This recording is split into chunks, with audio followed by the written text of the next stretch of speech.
welcome in Finn's faithful. The Miami Dolphins pull off a surprising victory over the Buccaneers, a game which 2 out of the 4 on the screen were at me and myself and Jason Sarni. We finally met, me and Jason. We had a blast. We'll get into that, I'm sure. But they get the victory over the Bucs. Quinn Ewers shines a little bit. We'll break down some of his key plays. I pulled a couple of plays on the All-22, some of the things I like. We'll break it all down. We'll go through the game, obviously the biggest takeaways, but a bigger question. Does this change anything about Mike McDaniel's future? We hope not, right? I hope not, but this is Stephen Ross we're dealing with. We'll get into a lot of it. So grab your seat, settle in. Let's dive in. Of course, I'm joined as always by we finally met Mr. Jason Sarni, my co-host and co-pilot as usual, Jason Sarni. We got Finn Stanza. You see him on Finn's Talk Sports Network and part of the family here, Lo-Fi. What's up, fellas? How you doing this evening? Thanks for joining me. Thanks for having me. I texted you earlier and I said, you need me. I'm here. Love coming on your show. Had a lot of fun last night. And I must say, it's a cool experience. When Bobby and I got to meet for the first time, and I got to meet a bunch of the people on the network, and I actually met I believe I met Jason there also a couple years ago, 2 years ago. It's a different experience. It's like first thing Bobby did was he looked up and he goes, "Wow, you're tall." That's the interesting part, right? Because we're all sitting until you actually meet the person. You don't realize what they look like. Tall. Right? Yeah, Jason, we're all sitting. Are you Jason's height? Are you guys about the same height? I'm 6'3". I'm 6'3". Jason's tall. I know, Jason, you're pretty tall. I got Are you a baseball player or a basketball player, Jason? I'll use the past tense. I was a basketball player. Okay. He was a baseball player. These days I watch my sports. Yeah. The back and the knees have taken its toll on me from the years of ball. Yeah. A lot of fun. It was a lot of fun last night. I see Stanley in the chat. We hung out last night. We had dinner at Flanagan's. PSG, Balake. Shout out to everybody, guys. Make sure you come over to YouTube here and watch with us. It's going to be a fun show. Ask your questions in the comments. We got a lot of stuff going on. Give it a thumbs up. Also, Lo-Fi was one of the winners of the book giveaway, and we're going to announce 2. So stay in the chat. He's going to announce somebody. He was up to him. He's going to choose a winner he wants to give the book to. And we'll we'll do that later on the show. So stay tuned, stay with us. All right. Look, 2 teams, one with everything to play for, the other nothing to play for, I guess, besides their coach's job and their own resume. But surprising result. I thought the Bucs were going to win this game. Jason, you were at the game along with myself. We'll start with you.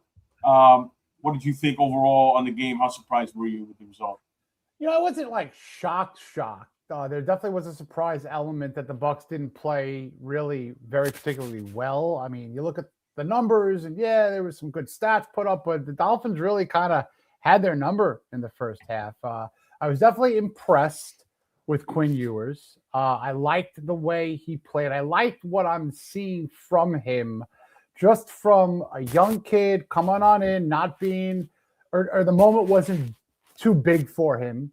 He took the reins of what could be a nice little story going on into the offseason. Now, I'm not anointing him the full season starter for next year.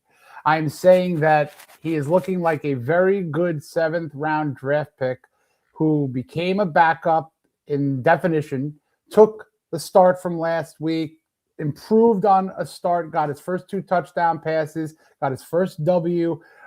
The fan base was loving him. I'll tell you that. There was chants of his name, which was nice to hear. But it creates some fun intrigue going into one more game and then the offseason. So I was happy about that. Defense played very well. You got to like a guy like Bradley Chubb. Obviously, there was some incentive behind his performance. Let's not go around the dollars and cents of it, people. But he made a lot of money. He made a lot of money yesterday. And I tell you, I was really impressed with Andrew Mayer. I was really impressed with Jason Marshall Jr. I wasn't shocked with Jason Marshall Jr.'s performance, if you know.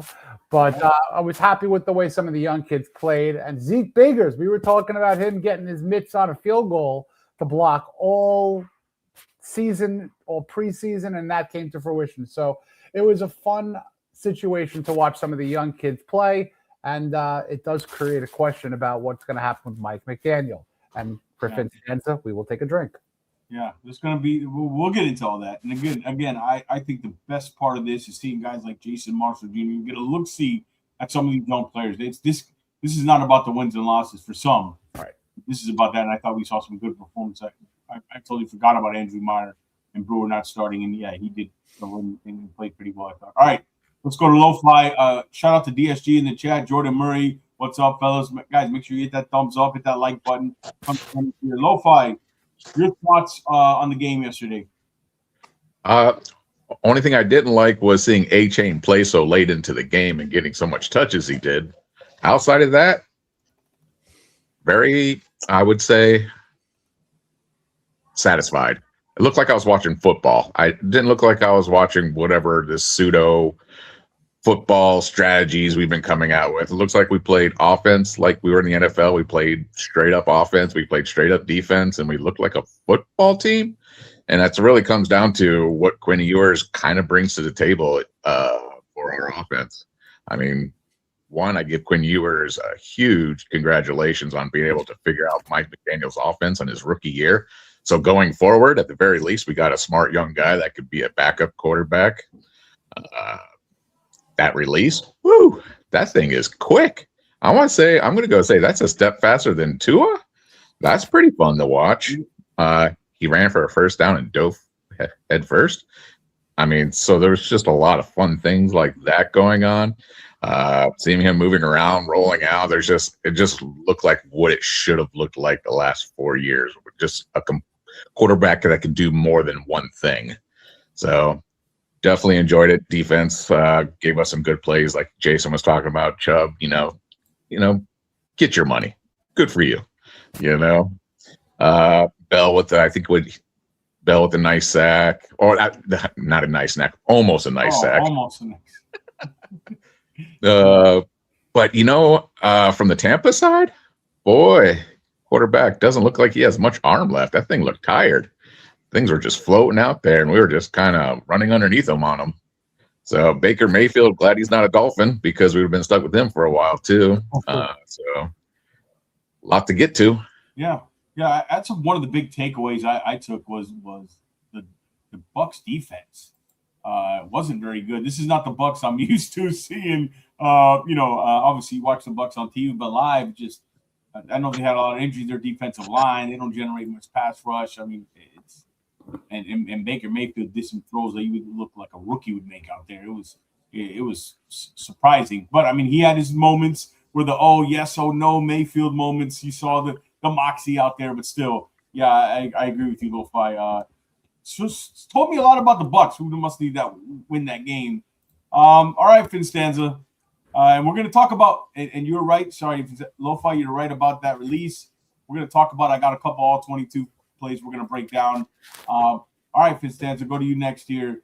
Your thoughts on the game? Try to make it not Mike McDaniel related. Oh no, I promise I won't. I promise it won't. That's safe for FTSN. I promise.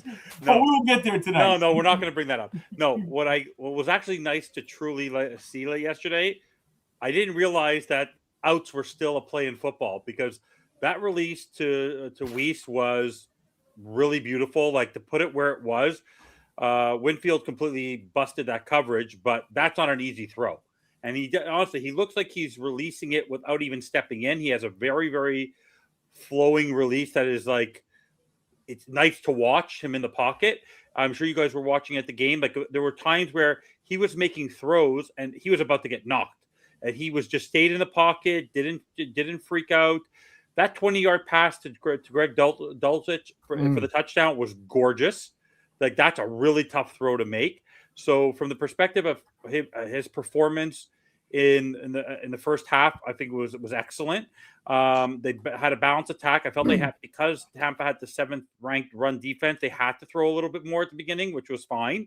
Then they switched more to the run, which ended up slowing down the game a little bit, and that's why points weren't really scored. I was very impressed by a guy I know, Jason, you've talked about a lot. Jason Marshall, finally. It's very interesting when you actually put a player where he belongs. When you force a player in the nickel, when he's an outside boundary guy, he struggles. It's a new position for him. We did that with Liam Eichenberg. Let's put him in every position, right? Jason Marshall was great on the boundary. He looked very, very strong. Overall, Rasul Douglas is earning his keep. Like, he's going to be making a lot more than $3 million next year. Whoever signs him, if we get to keep him. The linebacker core continues to play well. Zeke Biggers, why they kept him out for so long, I was impressed by that. The only concern I had, and I brought it up a few times last night and everywhere, anyone I was talking to, is the score now is 116-27. So to average 1.7 points in the third quarter over the course of the season, when it hasn't been a problem all season, and they haven't found a way to adjust to that, that's my number one concern with this football team, because outside of that, they played an excellent football game, but Quinn Ewers only had about 28 yards of passing throughout in the second half because they really stuck back to the run game. Jalen Wright was strong. Devon Achane did what he needed to do. But by the way, as much as people want to say keep Devon Achane outside the zone running, the man breaks tackles for a small guy. Very impressive. So overall, the only concern I got out of yesterday's game was the third quarter. Once again, that is a deep concern for me because I look back at the stats and we were averaging anywhere between 4.5 to 5.5 points during the McDaniel era. So overall, the third quarter continues to be a concern because that's where we don't really we don't put the team away. We had the ability with that lead to put the team away in the third, and we slowed it down a little bit. So that's my only concern. Otherwise, Quinn Ewers, the cool part, guys, is, and I know we're going to get into the draft stuff, George. I know you love that time of the year. It's going to be the first time in 3 years we're not going to have to go look for a backup because someone's going to be he's the number 2 or he can compete for number 1. He ain't going to be number 3, so you don't have to go overspend on a guy who you know is a hit or miss. You know you already have him on the team. Yeah, so I agree. That's what I like to see yesterday. Yeah, I agree. I like his moxie. I'll tell you what, I'm glad we did not meet before the show. Those 2 plays, the things you're saying, I broke it down in all 22 with some cool little graphics. I want to explain because I also want to get a difference between arm strength and arm talent. I think when we get there, we're going to talk about because there is a difference. But what I saw to Quinn yesterday, I thought actually Mike did a good job early on. A lot of easy throws. Easy completions early, just get him comfortable. You want him to settle in. He did get lucky down the middle. He threw one that was double covered to Malik Washington, and there was a wide open in the flats underneath. Arm punt. Arm punt. Eagle and Dolcic, who by the way, Dolcic continues. They got something there. He's a part of the tight end room next year. I want to ask all 3 of you questions just because you guys were there at the game, and I don't know if you noticed it or it was moving too quick. The only other play that really bothered me, maybe Quinn Ewers struggled there, was the throw to Dolcic on the third down and third and goal, where Dolcic was literally standing there. He hiked the ball, threw the ball, and he got hit right away. And then we kicked the field goal to make it, I think it was 10-7. That was a play I did not understand. That's one of those where he knows where he was going the whole time, and he just went with it. And the players were pointing, like even the defense. That was confusing.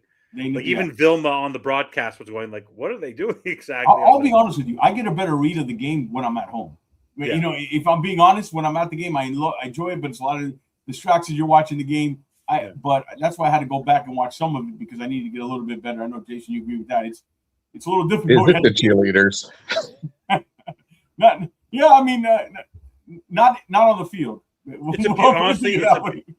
Honestly, even though the crowds are not always the best there in terms of the stadium being there around there. It is a place where you want to party. It is a fun place to be. Yes. It's not, you make friends there. No one's strangers there. Like you don't see what you feel when being in Pennsylvania, where Jason is going to an Eagles game. You're not really engaging with the people next to you unless they're your friends. Like there, you meet people that you would never talk. Like it's very engaging in Miami when you go to a Dolphins game. You'll talk to anybody there. Yeah, it's very friendly there. I agree, and you always get to talk with somebody who's sitting next to you. It always happens.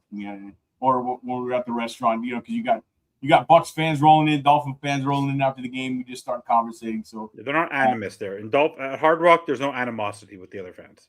Yeah, really, it's really is nice, and of course all the tailgating and stuff. But let's get into before we get into the other stuff because there is questions about McDaniel still because we're dealing with Stephen Ross, so we're dealing with somebody we don't know if the decision's been made in his head or is it game by game or is this last game versus New England going to decide things. But shout out to Bobby Finstock's in the house. Renegade, what's up, Bobby?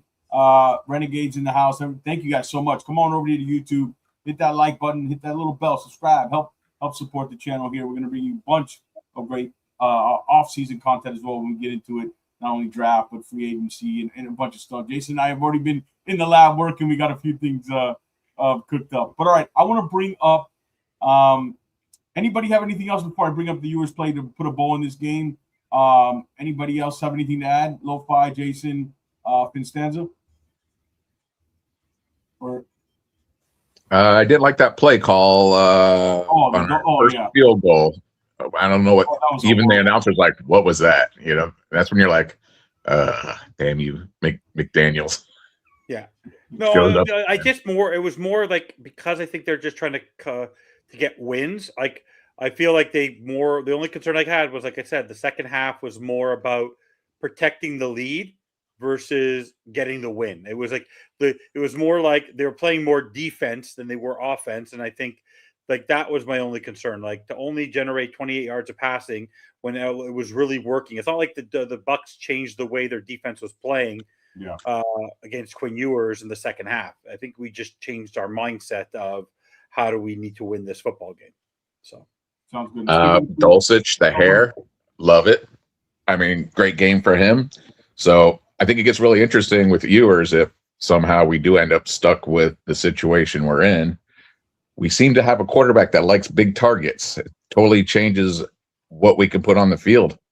I mean, we've been going fast route runners to get to a spot so we can throw it. This wonderful word, we're going to say anticipation or noodle arm throwing. Now we can bring out some big boys. We got the Darren Wallers out there catching balls. We got Dulcich. He won that great catch with Julian Hill. Man, we can go north with our selections here in the future. There's 6'5" wide receivers that we can draft. Don't knock it, Jason. Now I'm excited. Now I'm excited because there are like 6 or 7.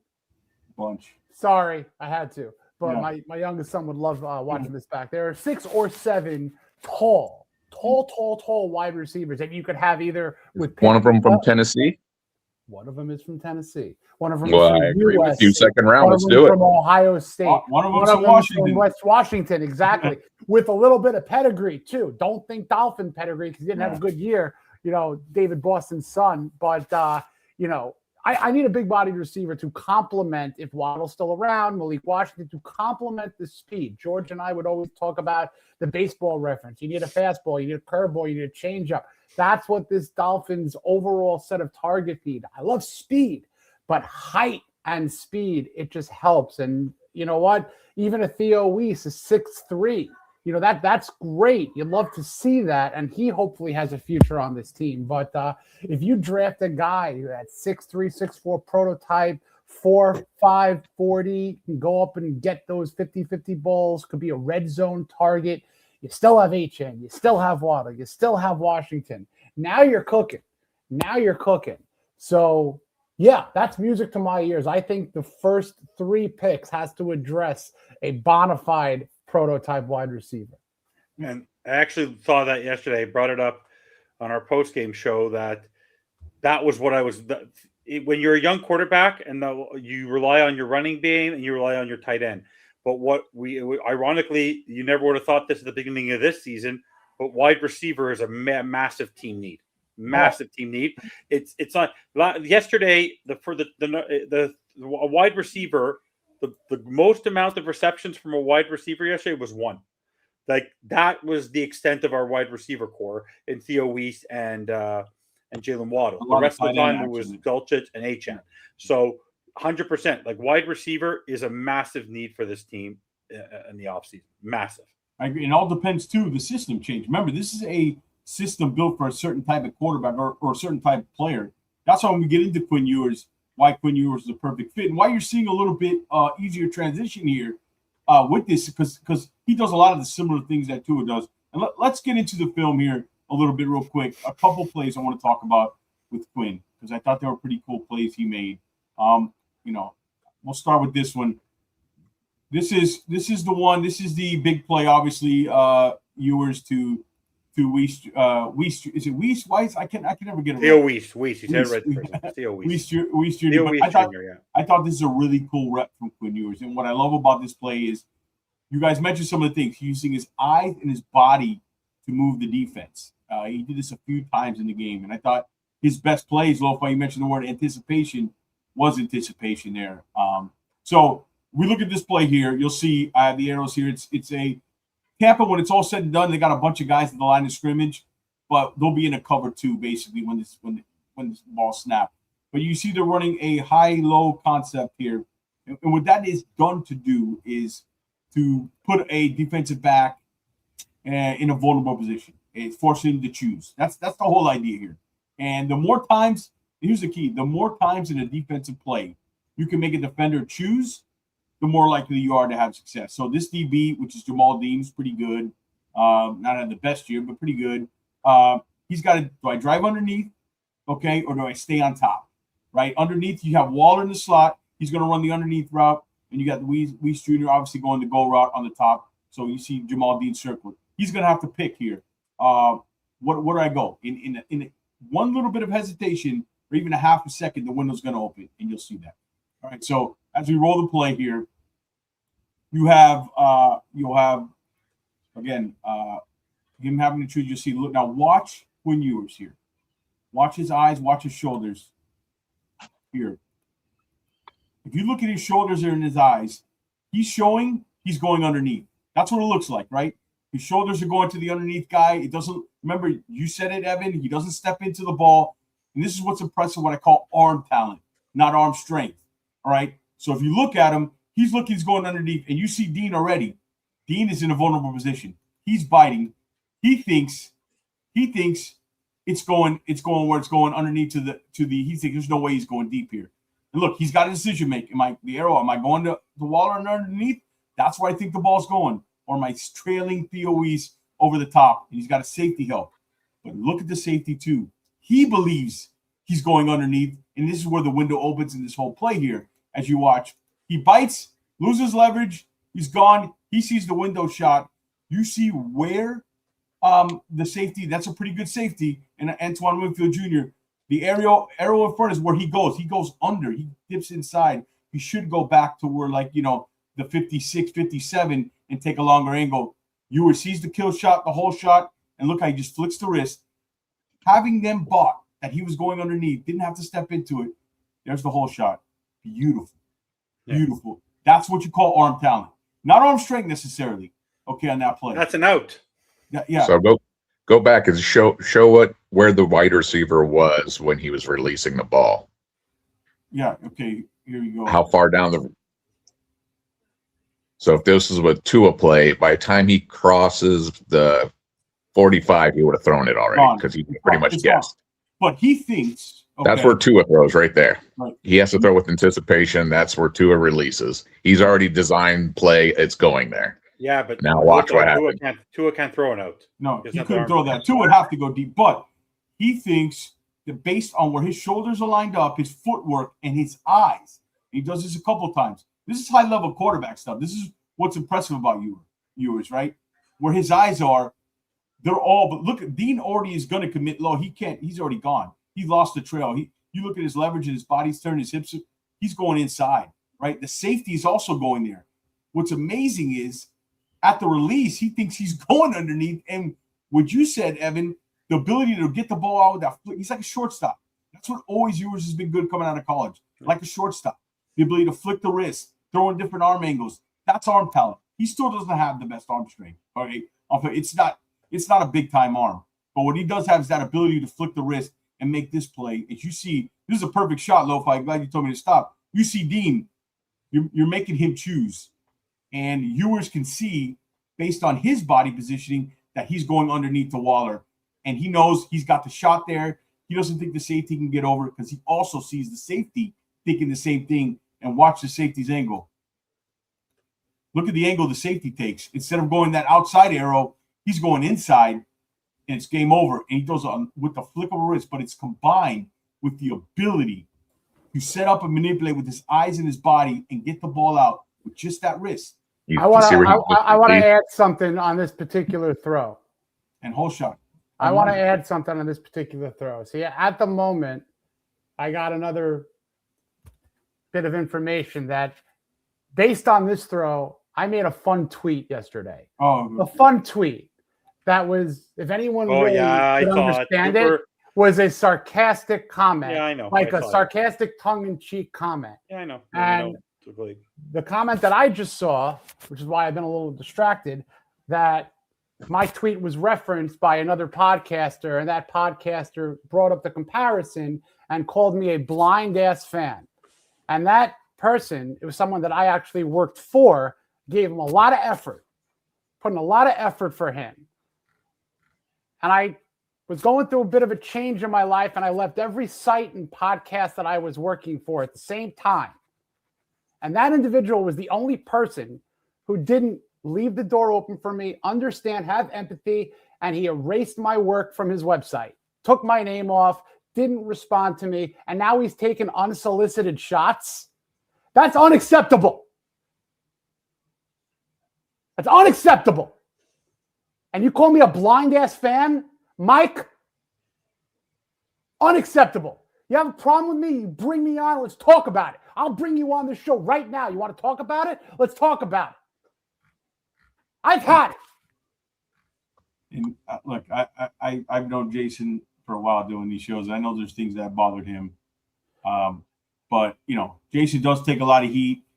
He puts a lot of work behind the scenes to do these shows, and he puts a lot of effort. In every tweet he does, believe me, 5 months ago, I was diagnosed with a heart condition. And I went back to work at a job that I had prior to doing this Dolphin stuff. And because I love George, because I love Sammy, I'm still doing the show. I'm exhausted. I'm tired. I commute 4 hours a day. But I will not leave George. I will not leave Sammy, because George is the person who brought me back when I was down in the dumps last year when I left Dolphins Talk, Dolphins Wire, Athlon Sports. Yeah. Every single person understood. Every single person said, Jason, the door will still be open for you when you come back. You do what you need to do.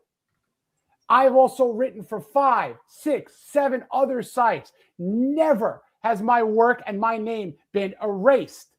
And when I called Mike out on taking my name off of the work and said, why would you do this? Why would you take my name off my work and not allow me to be in my portfolio? He said, you know what? Sorry, I could delete all your articles so the Dolphins Talk staff name isn't there, because putting your name back would bring too much work to his plate. I was not paid per article. I was not paid per podcast. Mike, I appreciate you taking me to dinner. Mike, I appreciate the $140 that you sent me as a bonus 7 months into my employment, and that was the only thing you gave me. I never asked for a dime for you. I wanted to be part of your team. I never cared about the money. So when I left your particular site, you were compensating me the absolute least of any other entity I've ever worked for. But you did not have the courtesy to at least say, you know what, let's talk about it. You did not have the courtesy to respond to my text message. I did not want to bother you with a phone call because I know you didn't want to hear from me because I was high maintenance for you, Mike. You didn't mind when I was editing your articles. You didn't mind when I was doing 2 podcasts for your show, reading copy for Canesware. And I'm going to stop talking right now because I can feel my heart pounding, and I should not have that right now. And no human being should make another human being feel like that in a world where I am all about inclusivity, bringing people together. I don't like fighting. George knows. Finstanza knows. Sammy knows. Lo-Fi, from the low amount of time that we've been colleagues, I could think you understand what I'm all about. I'm not about this crap. But if I'm going to be disrespected in a certain way, you damn better believe I'm going to fight back. Absolutely. We have your back. I want to say something. I didn't bring Jason on here for a damn charity case or anything. Jason knows what he's talking about. And this might sound arrogant. I will lie. Fan. Jason, you got to be kidding me. We have only been doing this for about a year and a half. Clickbait. And this is not arrogance. I will line up our content against anybody. Dolphin, they want to come here and bring it and compare it. Our knowledge and our content, I'm not afraid. I will line up against anybody. I'm going to go one further. Go for it. Sorry. I'm not the most knowledgeable football person in this community. I will take 5 people over me with the X's and O's. I will take many people over me that they have more contacts or sources or anything. I am a person who loves this franchise. I love the people I work with. I love what I do. I love people like Beach, people like Jordan Murray, this much. people like all the people in the chat. I don't care about numbers. I don't care about page views. I don't care about money from advertisements or sponsorships or anything. What I care about is how a person treats a person through good, through bad, through mediocrity, whatever. And there are plenty of people in this community who are shit human beings, despite their numbers, despite their longevity, despite anything else. And there are plenty of people that I will take on my side, and they're on this show right now. It's Sammy. You're going to come at me and call me a blind-ass fan? Man. Man, I wish Mike rhymed with dick, because that was a dick move, Mike. Yeah. Man. Look. Yeah. I don't know Mike, right? I'm not here to, but I do know Jason, right? And I've heard the stories, and I just want to be clear. This is not something me and Jason decided to do. There's a tremendous amount of work that goes on, and Jason has put in with me, and a lot of it. And we haven't been around that long, and there's some hits, some things we've heard behind the scenes, and we keep going, and we're growing. And I'll tell you what, Jason said it best. We're not afraid. We're here to line up and compete with anybody. We have friends. Bobby Finstock Show is our friend. Fin's TV's our friends. But we're not afraid to put our product out there. And Mike, you want to come on here, talk some football, or talk to Jason? You have an open invitation. You can. We'll accept. But I had the honor of becoming, and I am. And I'm not saying this to pat myself on the back. You want to put things out there? You want to call me a blind-ass fan? How about this? I am a friend with Mark Clayton. I met Mark Clayton. I played blackjack with Mark Clayton. I had a birthday cigar with Mark Clayton. We're on the phone. We speak because I was so adamant about how he needs to be in the Hall of Fame. Do you think I think Theo Weiss is the next Mark Clayton? Look at who's on my wall. I'm a New Yorker because I grew up loving and idolizing that man. Do you think I think Quinn Ewers is the next Dan Marino? Are you out of your mind? That you can't take the last line of that tweet that I said kind of, sort of, knowing my personality. If you are on my account for a day, you know that I have a sarcastic aspect to my personality. Are you absolutely kidding me? All right. The chat's got your back, Jason. We all have your back. And just FYI, Sammy will attest to it. I think Sammy was almost not trying to laugh. And Bobby will attest to this. 2 weeks ago, was it 2 or 3 weeks ago, I went to task on that network about that network and how they perform. And I wasn't afraid. I propped you up, George. I propped up Finn's Talk Sports Network. I propped up Finn's TV. I propped up a lot of good networks that I watch and I support. For example, I've had a particular, there's certain reporters that I'm a fan of. I'm not as big of a fan of.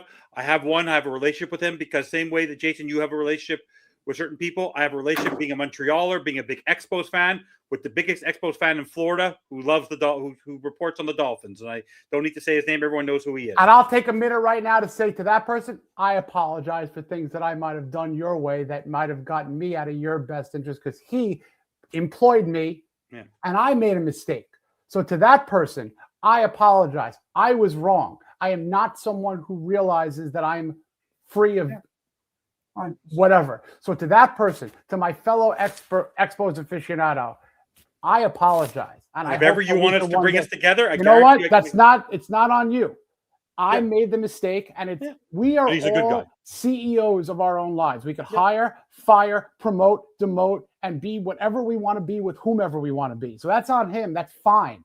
If it's never going to be a reconciliation, that's on me, and I can live with that. But there are certain things that I cannot let except go. Well, and that 100%. Is one of them, Mike. That is one of them, Mike. 100%. Trust me. We all say things. I say them on the podcast. I know everything's tongue in cheek, but we got your back. We all have your back here.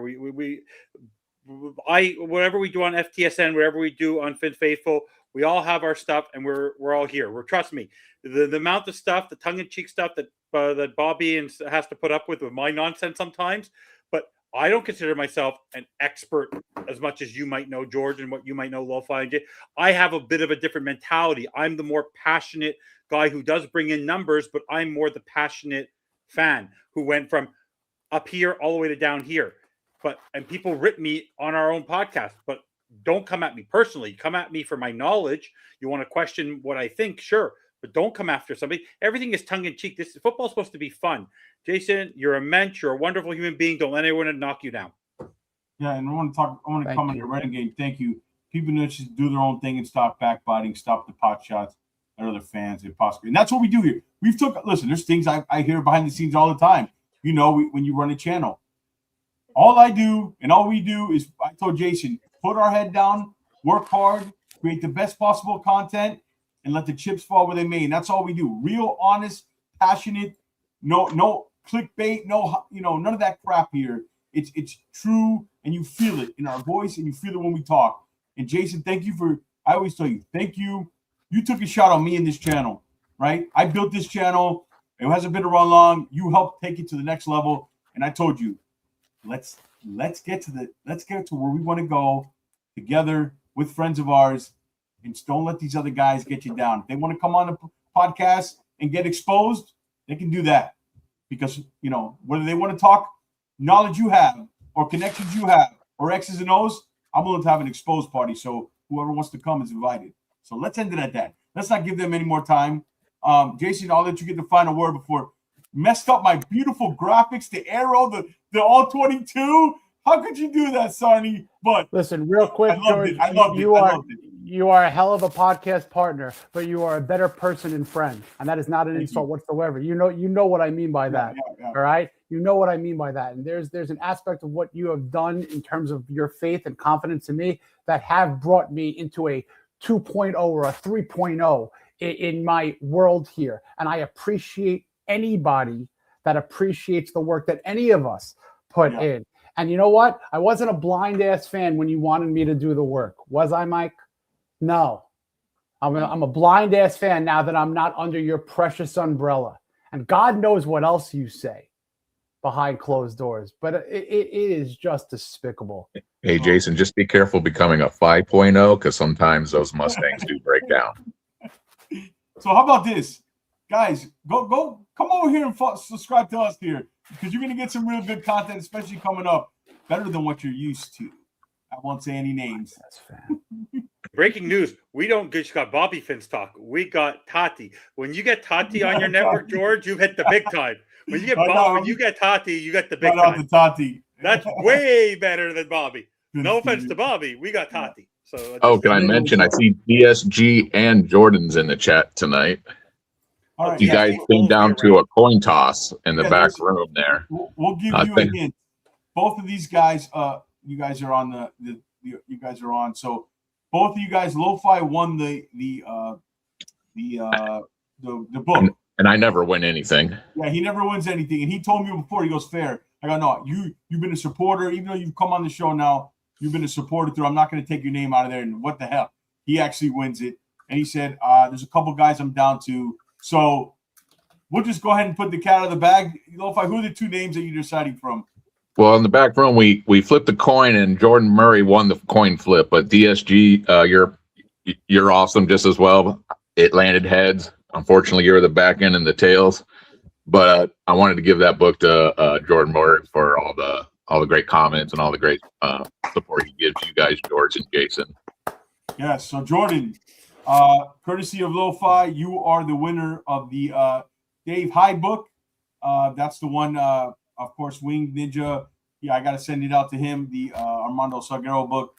But the Dave Hyde book, you're the winner, Jordan. So DM me your information after the show or whatever. Shoot me a DM, and I'll probably get those books out in the next couple of days to both of you guys.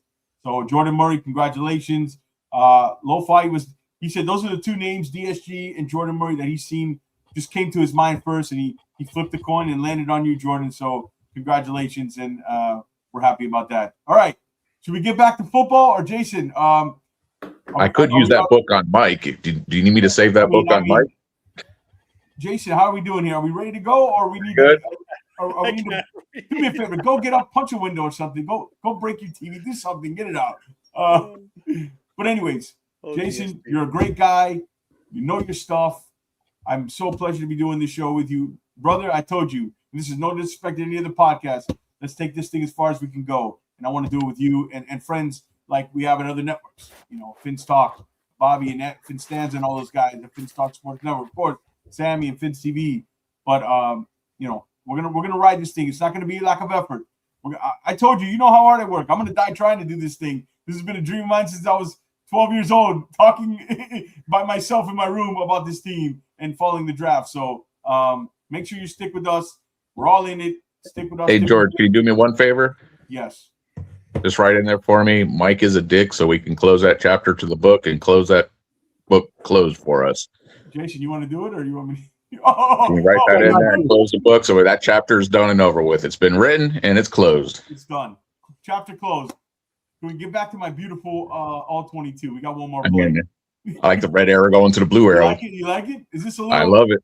Is this a little preview of what's coming? A little. That actually reminds me of a Chan Gailey pattern. It's called a turnout go. I learned that from what I did a podcast with Jay Fiedler. That's a turnout go right there. Name drop. And that's a perfect circle, by the way. That's a perfect circle. Perfect circle. You know, what can I say? You hand through that. I know it. The tug route. So an out route, high-low concept. You make the corner decide. Great. Bottom line is great manipulation with his eyes and his body and the flick wrist, the arm talent. Did I mention? Let me get back to mentioning the difference in arm talent. Arm talent versus arm strength, right? I want to say it one more time because I don't remember what happened the first 40 minutes of the show. Now we'll get back to arm talent is I said, like a shortstop, being able to throw off platforms, different arm angles, and not having. And Evan, you did great by pointing this out. It was amazing that a lot of you guys are saying some of the points that I was just going to talk about is that his ability to flick the ball out of his wrist. And you saw that in college. You saw that coming out of high school. It's deceptive. Yeah, it's very good. And you're able to throw that.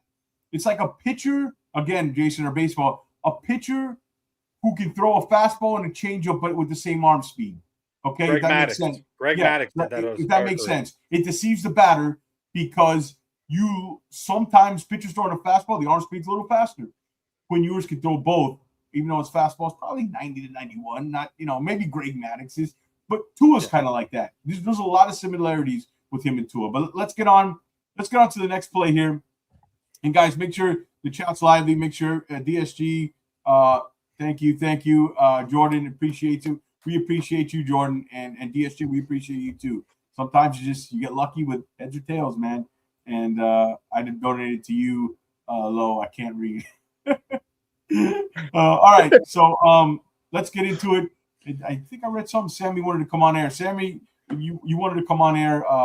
I'll shoot you the link in the chat. I don't remember if I read that correctly. He just misses me. He misses me.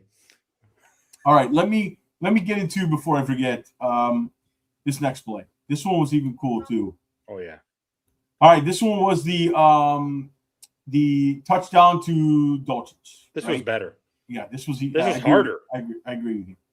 So we look at this play here, and keep on 31 Smith, the safety. They're weak, If you look at him here and watch again, we talk about body, the eyes, the manipulation. Look where his eyes are going. You can't see Waller. He's off the screen there to your right.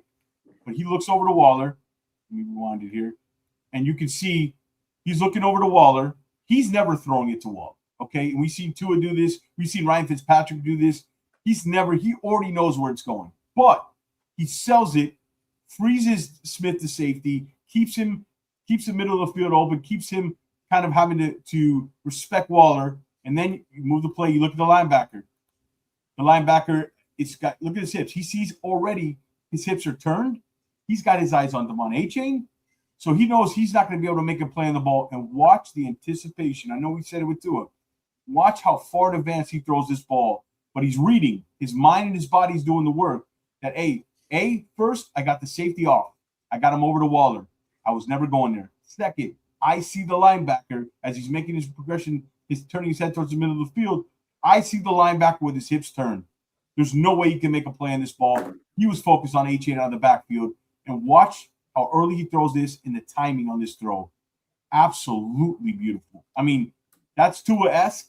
I mean, again, that's beautiful. I mean, that's unbelievable. I thought his best throws were with anticipation and timing. And I want to say this about this offense and something we got to be careful with, though. All right. In this offense, and when Ewers is, when he's playing in the system, within the system, like these plays here are designed where Tua could run and so could he run. Okay, and that's the great thing about Quinn and why we took him and why everybody thought this would be a perfect fit for the Dolphins. But we got to be careful because we see a lot of these quarterbacks play in this system and their numbers get a little bit, their quarterback ratings in 100. They don't look like much. I mean, let's look at Brock Purdy, right? Take San Francisco as a perfect example. We look at Brock Purdy. Doesn't look like much. They take quarterbacks, to be fair, who have that skill set, but they enhance them. They have numbers in the 100 quarterback ratings, but the quarterbacks are really not that level. But so we got to be careful with Quinn. What I see with Quinn when I watched him at this game, and again, I thought he played a lot better for a second start of his career, rookie quarterback. He looked fine. He looked comfortable. Again, he looks comfortable when he operates within the system.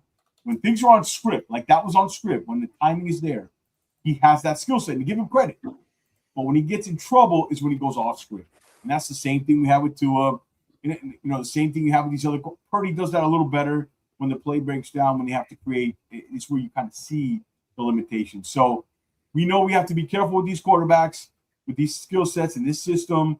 You look at the stat line and saying like, oh, wow, 100-plus Raider passer doesn't always tell the full story. So I just want to keep everybody, with expectations at a realistic level. Again, look at San Francisco. Go ahead. I would say it's kind of fun. Last week we got to watch Quinn Ewers try and throw from behind. That didn't go so well. No. This time we got to see him throw and run an offense with a lead. He didn't make any mistakes. So I wonder what kind of game we're going to get next week to see if he can showcase another scenario. What does he have that fourth quarter, last minute drive? Hopefully we're going to get one of those situations next week, even though we're going against a pretty much a juggernaut of a team in the Patriots. But correct. I would hope that we get to see some cold weather too, just to see if we can spell that boogaboo with him as well. So I think it's great that the franchise did decide to go down this route and start in these last three games. So at least we can get a little snapshot of what he can or can't be for us going forward. Yeah, and again, like Jordan said, Tua would have been sacked there, and he also had a scramble. I mean, look, Evan said it. We've seen the out throws now, the outside the hashtag throws, the 15-yard out. It's in the playbook. Part of the reason, and I will admit, and we'll get into Mike McDaniel, is he does give you a better chance to win. I think because defenses literally knew where they didn't have to cover, and it was really, really hurting the offense. With Quinn, again, the reason you see this seamless transition is because the type of skill set he has. He was made to be a Mike McDaniel Miami Dolphin quarterback or San Fran, or what he was made for that, right? Again, I'm just saying. What do you think we look like if the run game gets, say, shut down? We don't have the run game working for us. Then I think we get in trouble because I think he's got to make off-script throws. The pressure gets on him. It's not as much RPOs and just timing. He's got to make plays, and that's where these quarterbacks are limited. The Purdy's, there's a ceiling to these guys, right? They look good. That's what I'm saying. I'm not saying that to discredit Quinn for a number 2 start in your NFL career, even though it's a system that you thrive in. He does have a skill set that works. And we've seen the guys that don't work, the Huntleys, the Thompsons, the Mike White. So you have to give him credit. If you're asking me to project him long-term, Lo-Fi, I see a backup quarterback right now. That's not a knock. To me, that's a real value. Could he develop into more? Maybe. I'll never rule that out. But if you're asking me to forecast it today, I say he's a quality backup. I see that in the right system. And getting that in the 7th round is really good value. I would like to get your guys' opinion on that system versus what you saw in these 2 plays. Jason, are you ready to are you okay now? Are you ready to go? I'll tell you what, the Dolphins catch reminded me of Tony Gonzalez. I'll tell you, you know what? He was almost like the next coming of Kellen Moore. Maybe not. Gonzalez, Gronkowski wrapped all in a long flowing hair. You know what? I'll tell you what, Greg Dulcich belongs in the Hall of Fame if his career ended right now. Right now. I mean, that hair should get you there. Jason, so is this bad for me to say? But like, I don't mind if you bring this energy all the time. Like, I don't want you to get these attacks. I bring this energy all the time. No, it's going to kill me. Let's give Jason a break. Finn Stanza, your thoughts on what I talked about with Ewers, what you saw, and kind of what do you see him now? Like, what do you project him? Kind of where I project him to be the number 2 quarterback for this football team, competing for the number 1 job, depending on what we do in the offseason, whether we go get a bridge where he can compete with that person, where they go make a trade because of the different rumors that are happening with the potential disgruntled quarterbacks, or if they go draft one. You know what it's about him, and it's even not about his arm talent, George. Yeah. You know what? It was a breath of fresh air. I'm sure you guys all watch him. When you get to hear, I won't go after the coach just yet, but when you've heard Tua speak this season, and then you hear Quinn Ewers speak, there's an aura about him. It's not a cockiness. There's a confidence about him. There's something about him where you want to cheer for him because there's an authenticity about him. The Tua became the point where it became a little nauseating because at the beginning it was, let's support the young quarterback as he developed, but then he got his money and he had a bit of a chip on his shoulder, or he was throwing his team under the bus. Quinn Ewers is a team guy. He's played in a big school. He played under Sarkisian, so like Sarkisian had to run a similar offense. So this is a good offense for him, but I think he's very teachable. And because he took, also what's good about him is that he's humbled by the fact that he could have taken on NIL money. He could have transferred to North Carolina and played under Belichick. He could have had that opportunity. Instead, he wanted to make the NFL. He sat there quietly, followed the playbook, did everything he did. And you wonder what? For a guy like him, he could have a hinder. He could have fallen on his face the last 2 games. I don't think he played necessarily that poorly last week. I think he was just a rookie quarterback in a bad situation. But when you have a quarterback who's making $50-odd million, who is supposed to be the number 1 quarterback, the captain of the team, you have a guy that that was number 2 pick in the draft, making $6 million, who's disgruntled that you got the job over him. You could feel like, you want to know what? They're sort of looking at you funny. He could have maybe gotten to get pressured from that. He hasn't looked pressured at all. I think he has not been the reason. He's not the reason why they lost. He's a big reason why they won yesterday, and he hasn't been a reason why they lost. So he's doing his job. That's the job of a backup quarterback, and I want to see him compete. I like his fight. Like, if you compare him to the previous quarterbacks that we've drafted, like he's miles beyond Skylar Thompson. Like, you could just see it. Like, it's very apparent. So I like his moxie, and I just like the way that he looks on the field, and he has that. You know what he has there? You know what he sort of reminded me of a little bit of Ryan Fitzpatrick in him, and the fact that on that field, come get me. You want to hit me? I'm still going to throw. I'm going to die for it. I'm willing to take that hit to get that first down. Guys, he has the same number of first downs as Tua Tagovailoa this season. Why? Because he knew how to slide. He didn't slide. He dove, which is the right way to do it. If you know how to do it, you're going to do it right. He's fun to watch. Also, he's fun to watch in the pocket, and I like his stand there. Yeah. Correct me if I'm wrong. Did you notice the offensive line running to the ball to snap it? Was that happening before, or did I just notice it when he took over? They're faster out of the pocket. Like actually running up the line just out of the break when they're in the huddle, and they're actually running to the line and to get into position where. I don't remember them doing that until he came and started for us. Am I correct in saying that? Yeah, you're right. They looked like they were having more fun. Like the team looked more engaged in the last game. Yeah, they were there, get to the line of scrimmage. They want to give Quinn Ewers as much time as possible to read the defense, go. Yeah, you're 100% right.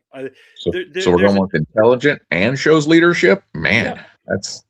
He wasn't caught already. Like, just remember, Tua came in and replaced somebody at halftime, and that basically Nick Saban gave him the keys to the castle and put Jalen Hurts and sent Jalen Hurts to Oklahoma.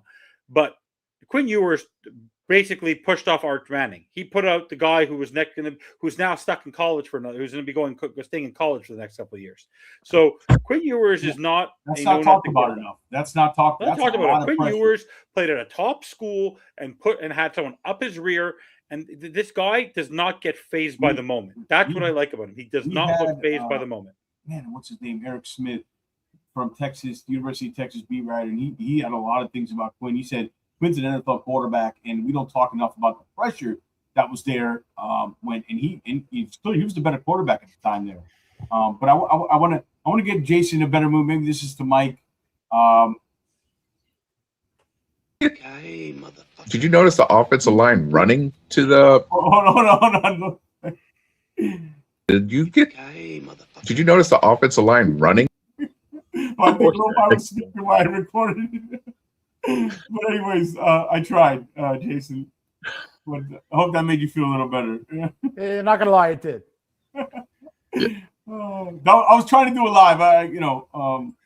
And shout out to Beach, who's a big fan supporter. Because of this podcast, I learned about Finn's TV, Finn stands, and quality shows. We do our show. We do it to the best of our ability. We have no problem supporting other shows as well. And they do the same. George, every single show. I don't know if you know this because I don't know if you ever fast forward. Every single show, whether it's my show and every show Bobby does, every show I do, we don't end the show by saying, go check out Finn's Talk Sports Network. We have literally, without even thinking, it's part of our natural. Go check out George. Go check out Jason. Go check out Sammy. Go check out Rainy Day. We brag about you guys just as much as we want. We want to succeed. We want you guys to succeed as much as we are. Every time. That's why we're all friends. Honestly, that's why we have our arguments behind the scenes, no doubt. It's like a family. But we were talking about it next year, the fan event. We all got to get down. 100%. We do need a catchy closing for these shows, like "Won't you be our neighbor" or something. What are we, Mr. Rogers? I mean, that's we still live in different houses, right? I mean, we're still living. We got to jazz up, fins up. Won't you be our neighbor? No. Officially part of the Finn's Faithful team. He's in charge of that kind of stuff. Audio, catchy things. That's his job here. He's my Finn Stanza. You know what I mean? Oh, in that case, won't you be our neighbor? Oh man! Shout out to everybody in the chat. This has got to be a fun show. I don't know if you're not watching this show, you're nuts. You're nuts. Make sure you guys are hitting that thumbs up and that like. The little bell. It takes a second. All these shows, it just takes a second, and it helps us all out. We appreciate it. All right. So let's transition what this means here for Mike, because we're dealing with Stephen Ross here. Okay. So we gotta we shout out. We talked about Jason Marshall Jr.'s interception, right? I just want to shout that out. Jason's guy. I gave kudos. On that interception. I'll tell you, it was shades of Deion Sanders right there. By the way, Sarny. By the way, sorry. Do we have a sarcastic comment? Can we put that sarcastic? But wait, Sarny, you got a lot of props on our show last night. When the Jason Marshall interception goes, I go, Jason Sarny said he was going to be a good one. And then we were talking about drafts, and we were talking about how we have to go get premium positions and corners. And I think Bobby must have mentioned about 6 times in the podcast, go check out Jason Sarny's, because we're the number one guy he wanted in the draft is a cornerback. And we already got our favorites. We got some. I just want to say this, not to promote us, but I mean, we got some draft stuff lined up here. Some cool new show, new templates, new graphics. Like we already got our favorites. We're lining up for a big draft. I know you guys are as well, but I just behind the scenes, we're getting ready for that. Jason, I just want to tell you right now, Jason is more pumped up about this draft. I've never. Usually, I'm doing the work first. And this year, guys, it's Jason Sarny. Just to let you know. No. George does so much work, and he puts together a big board. I'm not a big board guy. So a lot of pressure on this big board. George does the big board.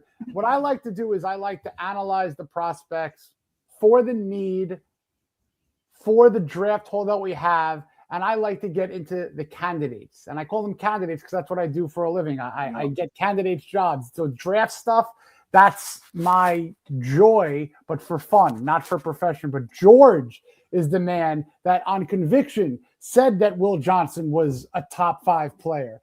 George was the man that had the conviction to say even people that the Dolphins didn't draft were top-end players. A Browns linebacker, Schlesinger, was his boy. And I got to tell you, you got to look at George's board and you got to recognize that this man knows what he's talking about. It's a lot of Jason. I got goosebumps, Jason. Now I got a lot of pressure. This new one's got to be really good. Speaking of copywriting, Bobby was. I remember doing this. We were talking at the beginning of the draft season. He goes, "Don't forget to check out this guy named Ollie Gordon." And I go, "Ollie Gordon," and then all of a sudden I go, "We better draft him." And the next thing I know, yeah, that's Bobby's guy, right? Ollie freaking Gordon. That's what it was. Yeah. I got to tell you though, I've been a little disappointed in Ollie Gordon. Oh, of course, but he's being misused. The vision is just. I'm starting to see the last year Ollie Gordon. The beginning of the season, I was seeing the sites. Yeah, but they're not using him properly. Yeah, but his short yardage vision is not very good. But Again, Jalen Wright didn't have a good first year out. either, right? And Jalen Wright's not coming. I want him to work out. I know Bobby loved Ollie Gordon, and I agree. I like the potential. I was intrigued by him as well. I want to know what we're going to get, but yeah, they're not using him right. I agree, but still, I'd rather have A-Chain on 3rd and short than him, even though he's a smaller back. A-Chain's got so much better vision in between the tackles.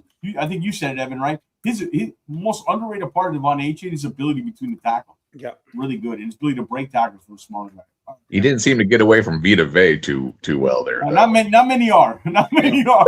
My sleeper in the draft, just to let you know, and he drives me bananas every time because he's playing for one of my least favorite teams. He's playing for the Bills. I wanted Jackson Hawes. I was following that guy all throughout the draft process. Get him in the 6th or 7th round, and he went there. Great blocking tight end. Oh, what a great! He's been phenomenal for Buffalo. Probably the best blocking tight end in that draft last year. Yeah. Well, that was what we were all about, by the way. Like that was like we loved Hawes as that blocking tight end. I loved him. And George, you were all up in there. Yeah. Oh, don't get me started with Tyler Warren. Oh no. Again, the Tyler Warren thing. It's going to look. I've told you this a little bit out there. It's going to look better. Jason, you missed. I almost ripped George apart. He goes, "Hey, should we draft a tight end this year?" I'm like, "Oh, don't you dare! Don't you guys even talk about tight ends next year? You're not even allowed to because for whatever reason, everybody says we can't have a tight end this year. A complete tight end, one that's good for a Tua or any quarterback in the future is a complete tight end. Every great team, what do they have? A star wide receiver, a star tight end, and a star left tackle. And if you're really lucky, you got a star at running back." You want a prediction right now? We got Grant.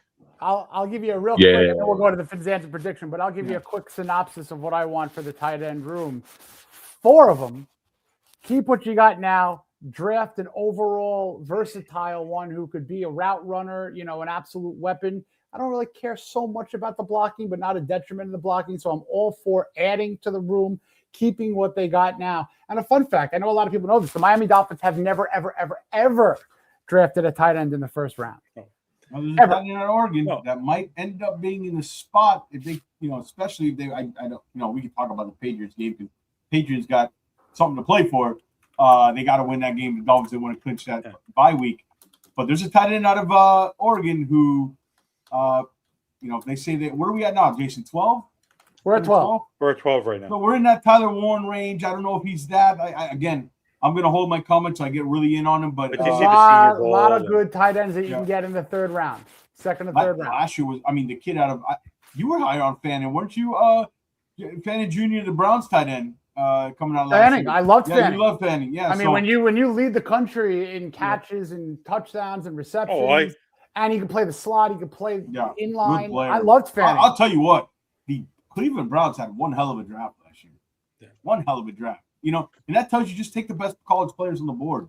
They took Junkins. I know he got hurt. I know he had issues, but man, don't even get me on Schlesinger. My dream, what my dream was Schlesinger? As much as I love Jonah, I said Kenny Grant is Tim Bowens, Zach Thomas is Carson Schlesinger. And I was like, and you know what? It would have happened. That's how good this guy is. I love Jordan Brooks, but this guy's a rookie playing at a level. He sees ball. We talk about instincts on players with Zach. When you see the play 3 yards ahead of it actually happens, you could be a 4.7 guy, but you run like 4.4. Channing Tindall's a 4.4 guy. I say it all the time. But his instincts every time. Yeah. This See draft, every time. Look at the Rams. Between Jared Verse and Braden Fisk, we were all over Braden Fisk last year. Like we were on our draft board. Like, come on. Like, how did you not see that? But no, for me, look.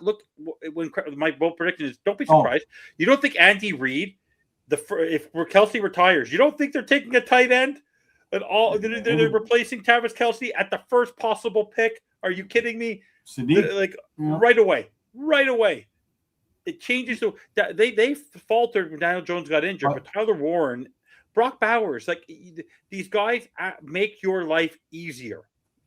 They make your life easier. By the way, you guys didn't check out Jason Sarni's first mock. I liked it. I liked the fifth-round quarterback. I neglected an edge. I'm kicking myself for neglecting an edge. And what did you pick in the first round? A corner. Oh, yes. Monster Delaney from LSU. And then I got 2 linemen in the top 4. I mixed in Jacoby Lane. Jacoby Lane is one of my 6 or 7 wide receivers, and I like his size. He reminds me of a little bit the body control. The body control is like a taller Chris Chambers, Jacoby Lane. Different, but I like a tall receiver with the body control who can get up in the back of the end zone, get those toes down, one-handed catch, contested catch. If you neglect the wide receiver in the first round, Jacoby Lane, second round on. Yeah. Question for you. It was Chris Brazzell available in your second round pick? No, he was an earlier pick. I mean, I got him Jacoby Lane 75th. That ain't gonna happen. That ain't gonna happen. You think Brazzell can fall to the second, or is he's definitely going in the first, you think? Yeah, I think he's one of those that could go early second. I mean, look what happened with like Jaden Higgins. Jaden Higgins shot up. He got there early. He was like a third round and second round. So there's going to be a lot of these receivers based on combine, based on Senior Bowl, based on pro days. It's too difficult right now to say, oh, we're going to get this guy in 75th. Like Armand Membu was getting drafted in the 50s, when mock draft started at this time last year. And then look what happened to him. So don't take these things for gospel right now.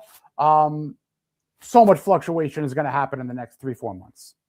Yeah. Did you have Ty Simpson in this draft that you did? Was he a part of the equation? I got to go back. I don't know if I saved, in all honesty, Lo-Fi. Yeah, he just did I just went, boom, boom, boom. I was sitting poolside. Okay. I was having some fun, but I wasn't like in the element, in the lab. I want to somehow, I'll go a couple, we won't get too crazy this draft, guys. The guys on my channel now, Lo-Fi and Jason, are so draft heavy. I'm like a proud father here. Like, I'm excited to do this. It's like, I've been in a self debate. If Ty Simpson is available, he comes out in a draft. He's one of those guys that could fall into our laps. Do you pass up on a Ty Simpson? Alabama quarterback. I was going to say, but I don't know about no Alabama quarterbacks. I will say this. I know that's the most painful thing to say, but it's like, you watch the film on the guy, and you're like, the one thing about Ty Simpson is he has got it up here, man. He's got it up here. He can process. There's a lot to like there. I will say that. I don't know. Mac Jones this year. Yeah, had it up I don't know. To me, I got to see who the coach is. I got to see what system we're running. That can change everything. Because again, we have a very specific system. Our whole team was built around one player. Like, so if the quarterback, if we change coaches, most likely it's not going to be that. So it'll be interesting. I know Beach says no Alabama quarterback. We're gonna. I'm having trouble to say no. We're gonna helmet scout. The bad thing about, and I'll take some guilt too. Player comparisons are fun, but sometimes I think it ruins potential. Because I'll tell you what. What if I was to tell you that there was an unbelievable Notre Dame offensive lineman that we're going to trade up for in the second round? I think 9.99999 out of 1 million Dolphin fans would say, I don't care who he is, we're never trading up for a Notre Dame offensive lineman again. So, yes, I understand, Beach, the no Alabama QB. Trust me, I do. But I think that can get us in trouble in a couple of different draft years ahead. You can't look at a former player from a school at a position and say, stay away, But then again, not every Ohio State wide receiver is going to be amazing. So, Farnell Tate, he's right up there. Yeah, but let me give you a scenario, and we shouldn't get too drafted because I want to get McDaniel stuff here in a minute. Like Caleb Downs is a guy in a position, like he could end up. You're sitting there. Let's say we lose and we end up picking 10. Like there's an outside chance Caleb Downs, that position tends to slide. he's a heck of a player at Ohio State. That's where you just get, that's what Baltimore does. Philadelphia, guys who fall, just maybe positional value is not what that position is, but the player's too good. Like Caleb Downs, the guy. I mean, you got the argument Jeremiah Love, the running back out of Notre Dame, or something like that.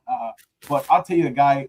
Downs, if Downs is there, right, I don't know who else has to be there for the Dolphins to pass up on him. You got to go best player available. I think the running back might be the only position you might maybe not. He's special. He is special. I get that. But if Downs is there, 11, 12, 13. Yeah. It's sort of a Mika Fitzpatrick scenario, Jason. Yeah. I'll tell you guy one, the draft talk, unless somebody wants to. I would love to get Denzel Boston on this team. I don't know how it looks like, what pick. We have to move, maybe in a trade down scenario, but I would love to get Denzel. And look, I'm going through it now. I'm going to have my man crush list. It was Will Johnson, Schlesinger last year. I'm trying to remember the other guys. Oh, Isaac Tesla was one of my men. Your heart was, yeah. When Detroit took him, you were upset. Yeah. I was like, third round, he went, and I had him in my top 100.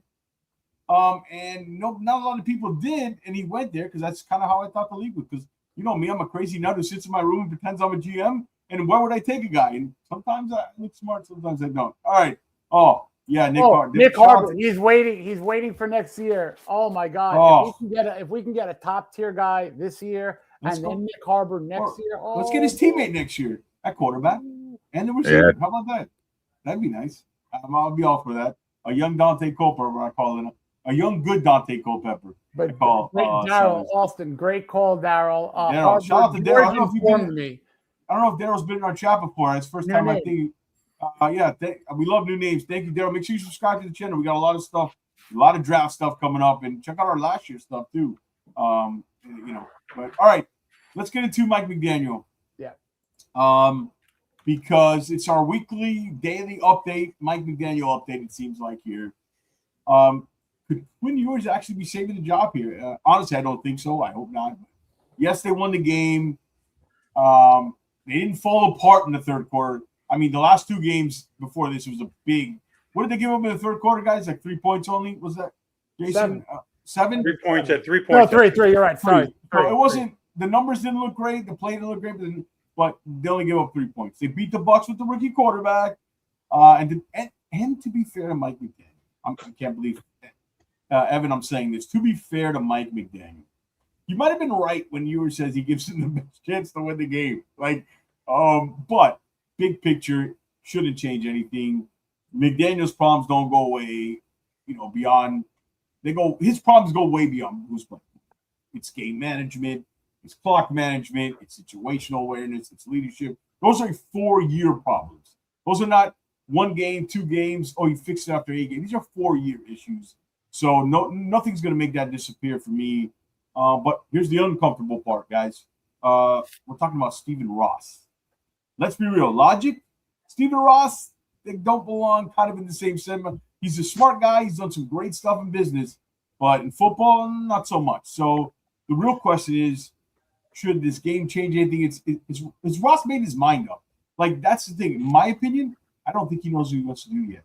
So if you're telling me this final game, they go out, the Patriots are favored, and we beat the Patriots, if that's decided McDaniel's future, it's crazy to me that this decision still hasn't been made.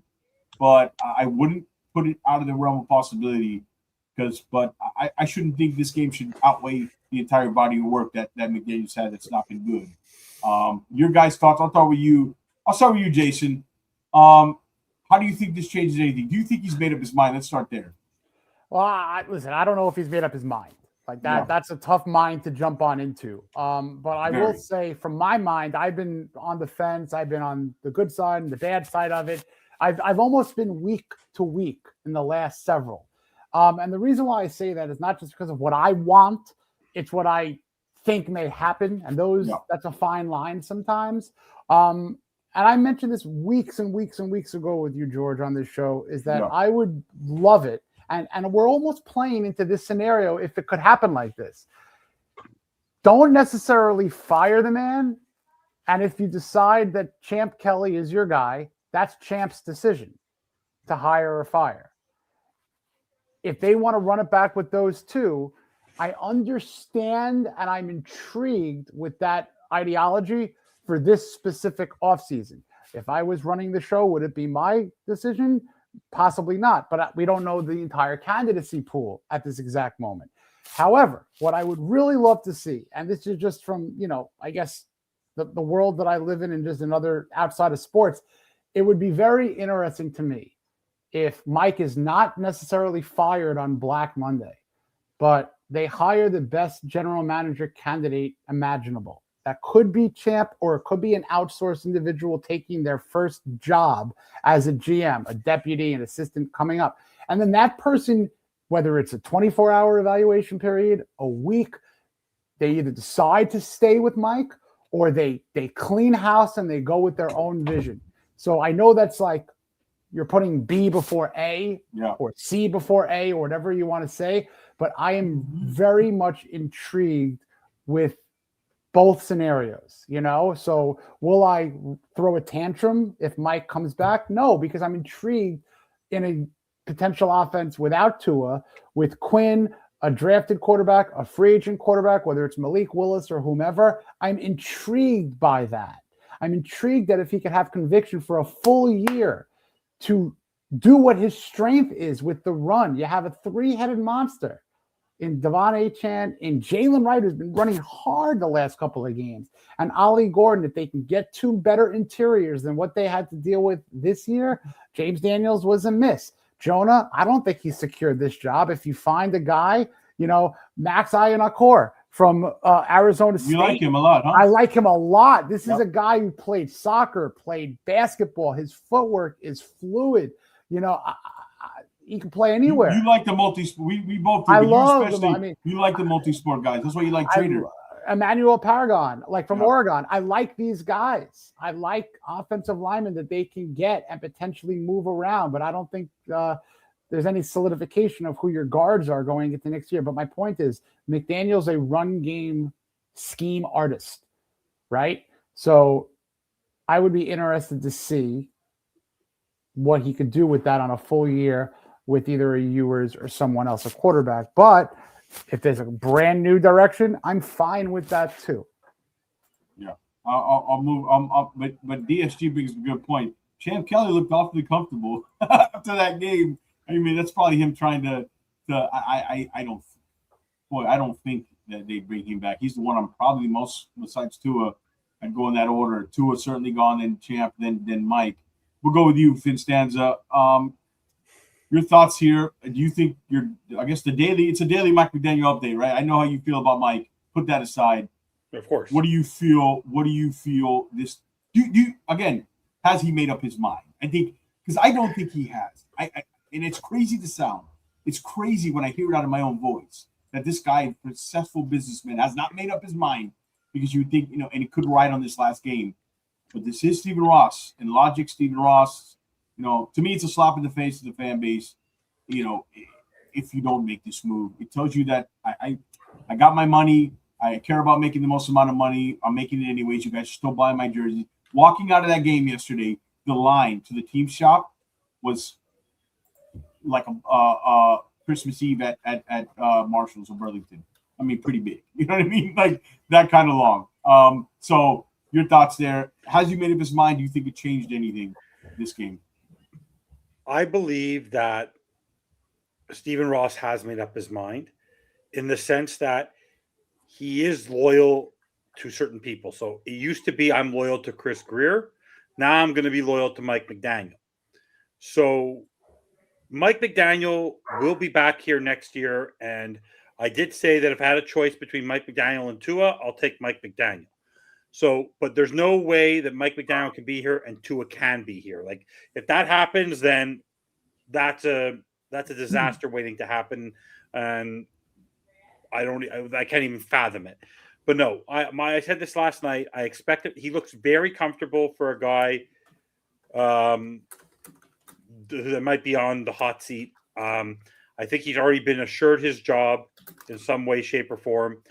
And I think Stephen Ross, by admitting that he needs to replace Mike McDaniel, he feels that he can't compete next year. And you're going to have to make systematic changes to this organization. I think that if he brings back Mike McDaniel and whether he keeps Champ Kelly, I don't think they'll be able to find someone necessarily better than Champ Kelly in the sense that even if Stephen Ross says, oh, I'm going to hire the best football mind from the Eagles or the Chiefs or the Bills or whoever, that person could tell that talent evaluator, oh, you could decide on Mike McDaniel. But based on previous experience of having to keep Boyer, having to work with Tua, having to adapt to anything, whether going back to 2014, where if you weren't happy with when they tried to hire and ended up going with Dennis Hickey, 4 people turned down the job because you had to hold on to Philbin.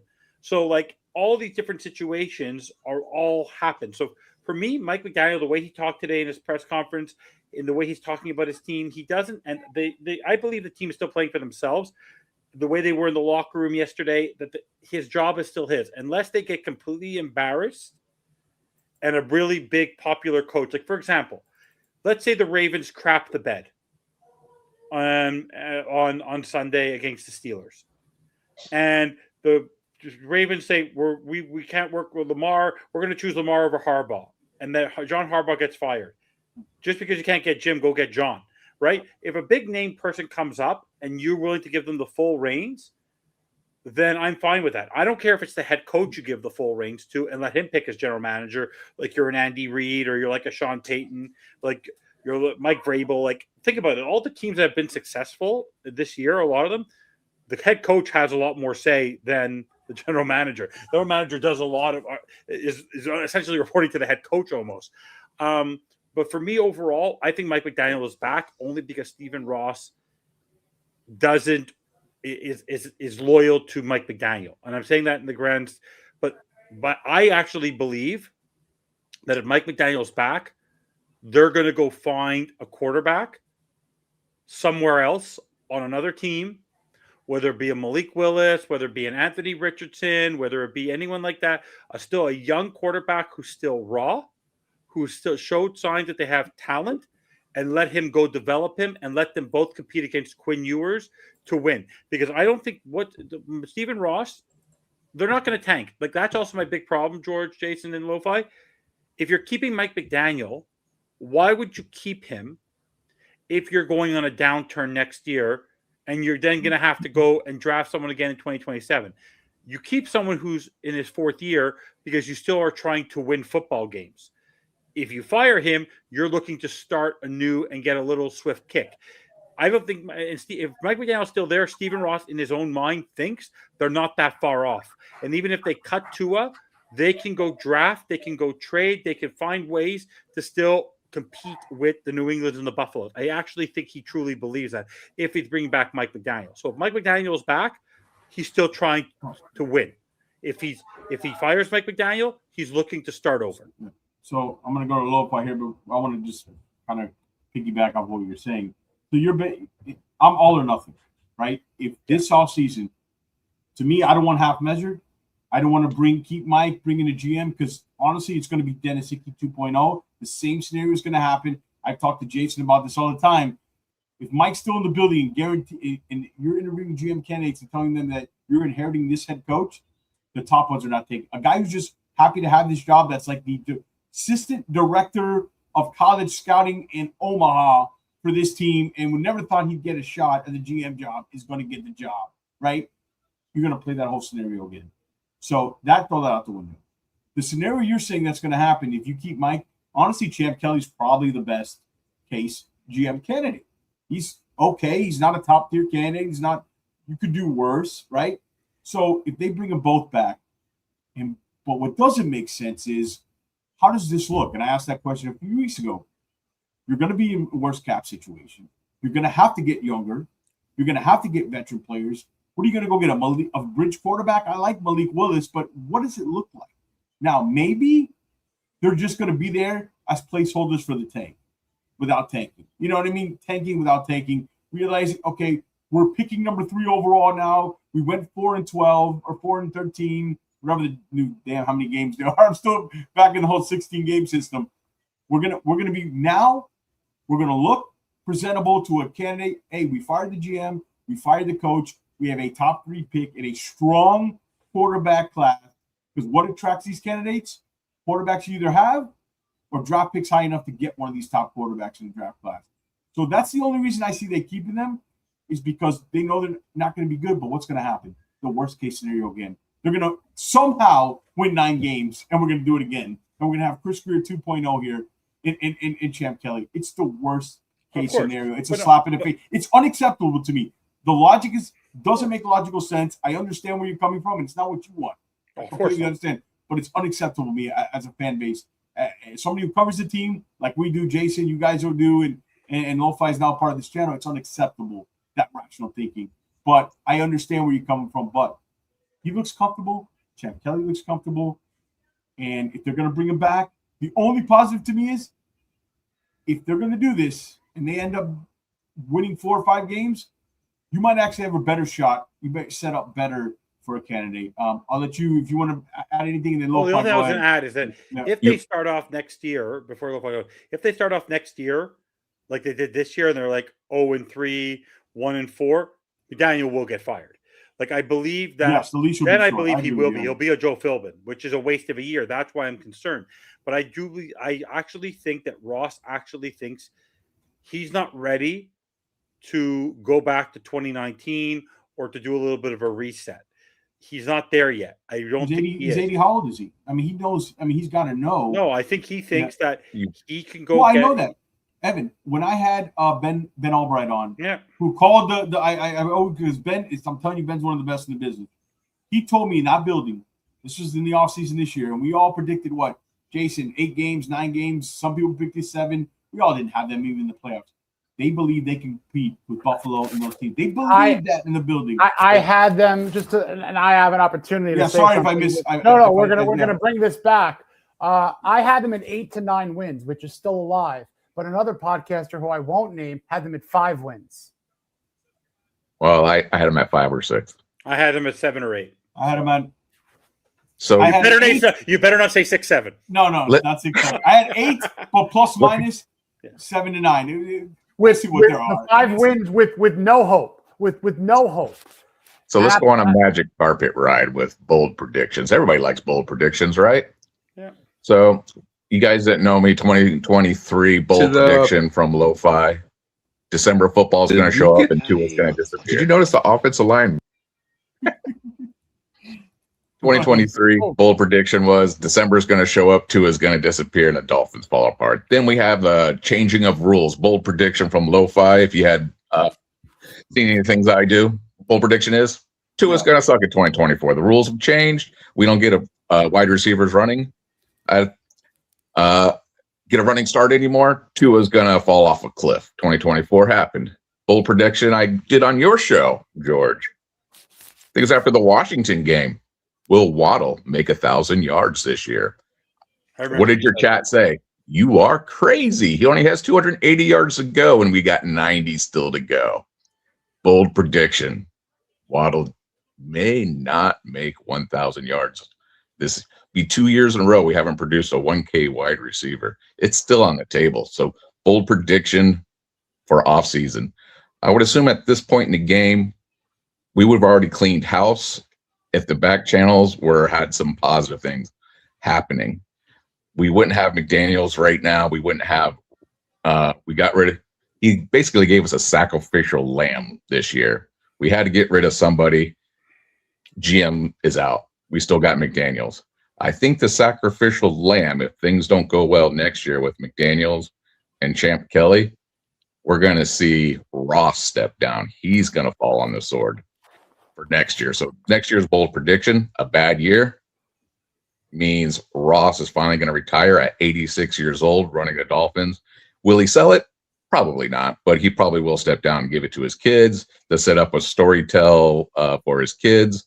In the best situation for 2027.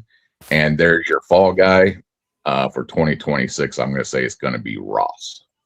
I'm going to say this. Yes. I think a lot of I tend not to think so.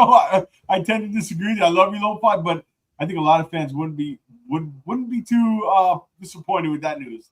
But again, who's going to take over the teams? What's going to be his daughters? I want to get that thing is likely staying Jonathan, in the family. I love Jonathan. Okay, you know he's a big fan of this show, and now you had 2 seasons to judge Tua as your quarterback, not with Quinn. You want to bring Mike because we know you're a big Quinn Ewers fan. You love Quinn, and I told you we see some good stuff out of Quinn, but Mike's problems go beyond the quarterback, and the reason you want to keep Mike is you know he fits the system on a quarterback because Quinn is limited into that kind of specific system. I love Quinn, but put the logo first. So how you end up getting out for any Champ Kelly? Hold on. If you love Quinn, but love the logo first, where this franchise needs to go and stop with Quinn Ewers as a quarterback. Now, Quinn can come in next year as a placeholder, and again, you never know what you can have. But I love you, Jonathan, but I'm not sure about. So Ross is not fast to get rid of people. So I think the way he's going to be able to pull Champ Kelly out of there and Mike McDaniels at the same time is that's why he falls on the sword. Because now there's a new sheriff in town. A new sheriff can clean the house a lot more effectively than he can just because of his nature and the way he runs his businesses. Because there's obviously the relationship goes probably beyond just football. So for him, you know, there's a lot of other things that he has to look at from making choices on who he's going to bring in, who he's going to associate with, his circles. So that's why a lot of people stay ingrained into things for a long time because it is relationship building. So we're like, Tannenbaum, what is he doing? Well, there's a relationship. What does that relationship bring to Ross first, to the Dolphins second? So that's why I'm kind of leaning towards, 86-year-old Ross might be his last year as a owner of the Miami Dolphins. That's my 2026 bold prediction, assuming McDaniels and Champ Kelly is still there.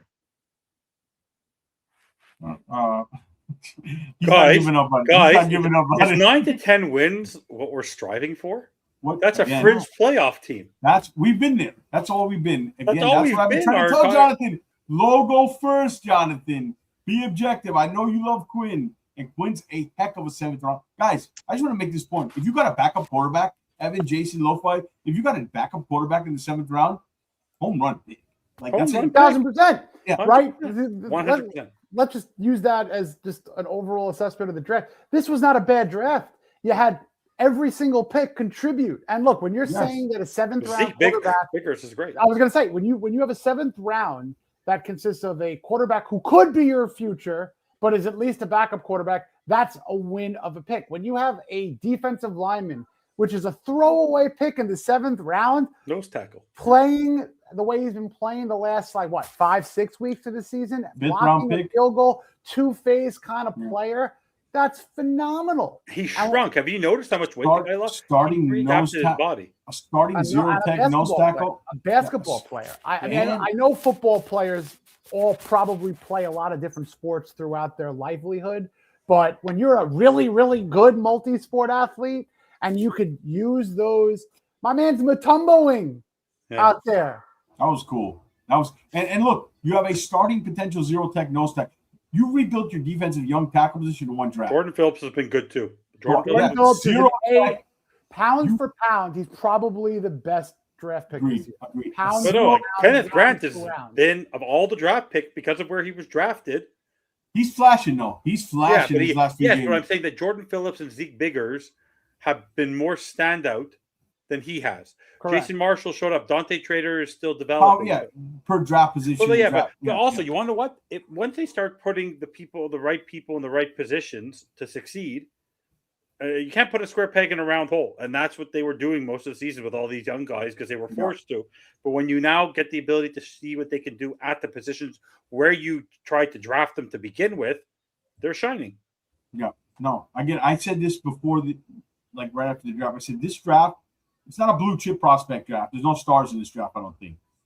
But I think you have a draft that your next GM has a solid base that can use some of these pieces, a nice foundation, a few of these picks. Where were we at? We were at, all right, so what was the final answer here on McDaniel? Who didn't get to go? Lo-Fi didn't get to go. Lo-Fi, go ahead. Mike. Has Ross made the decision yet? And how influential is this next game? Does it mean Go ahead. I think it was looking like they're trying to sell us optimism with the new quarterback to try and keep Mike McDaniels as coach And I would say they're just basically all these shows that we do, and they try and get the pulse on what's going on. McDaniels is looking safer every day. I think he's looking to maybe survive because that's looks to be the narrative they want to come through because he's still here. Like I was saying before, he would have been gone already if the back channels were already telling him, we got some hot people out there. They're talking to us. We're getting good feedback. If those things were taking place, I don't think we'd even see a sniff of what's going on as far as trying to sell us. McDaniels still has some juice left in him. Lo-Fi, I agree. And like, for better or for worse, and I know what George is going to probably say after this. I know what you're going to say. Okay, go ahead. But the players have not taken a step back to stop playing for him. It's almost like they've taken a step forward. You know me too well, son. I know what you're going to say. You know me too damn well. I'm not going to steal your line. Go for it. Steal it, because I don't want to say it again. I'm tired of saying it. You have a point that there are certain leadership qualities or substitute teacher-isms that, look, what student doesn't get excited when the substitute teacher comes in and says, oh, are they rolling in the TV next? Are we going to have an easy period right now? And that's kind of what George, I think, correctly really has. The practices aren't that crazy hard. It's almost a country club. I get that. So who wouldn't love to play in South Florida for a buddy guy like Mike McDaniel? So, but I think it goes a little bit. I think it goes a little bit beyond that. But you do have a very valid point. You get a drill sergeant coming on in to teach you, physics. It ain't going to be fun, right? And that's basically what we're seeing here in a weird comparison. Sorry to make weird comparisons. I love you guys in the chat. I love you, Jonathan, Sammy. We got to set our standards higher than Quinn Ewers, though. That's my point. That's my point. I love Quinn. I see a lot of good things in Quinn. Hey, Jonathan, go back before, and you also get an interesting Jason Sarney rant. I mean, I'm talking epic rant from Jason Sarney, but go back right. I didn't want to do it. No, trust me. But I don't want to get you back. Last thing I ever want to do. Yeah. Wait. So we had an all 22 video break. I'm going to send back a nuke. Yeah, absolutely. But we had a great all 22. I had my arrows. I did my homework. I had my pencils out, and I did all the cool stuff. And I called the plays you were going to do. Yeah, you did. And so and it was like so cool because I'm like, listen to Evan talk. Lo-Fi made also a point about something like, guys, get ready. I got it coming, And I hope honestly, you guys, if you want to see more of that stuff, I enjoy kind of now getting into like the writing it out, showing you what this guy was doing with little graphics and stuff like that. Taking it to the next level. It's part of taking the show to the next level. For sure. You got great job. Yeah, and so I've been looking at the senior quarterbacks, the ones that are seniors. Obviously, we can always start with the quarterbacks that are seniors because they're definitely going to be in the draft.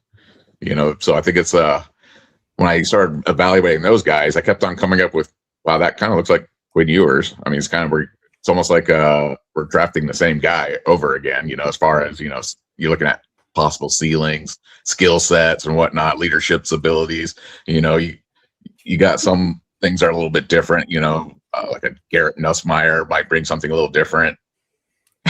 You got, Club Neck. You got, I'll just go ahead and, I don't like Carson Beck. I'll just say that now. You got Diego. I don't want to be mean, but my starting franchise quarterback can't have a face like that. I just can't.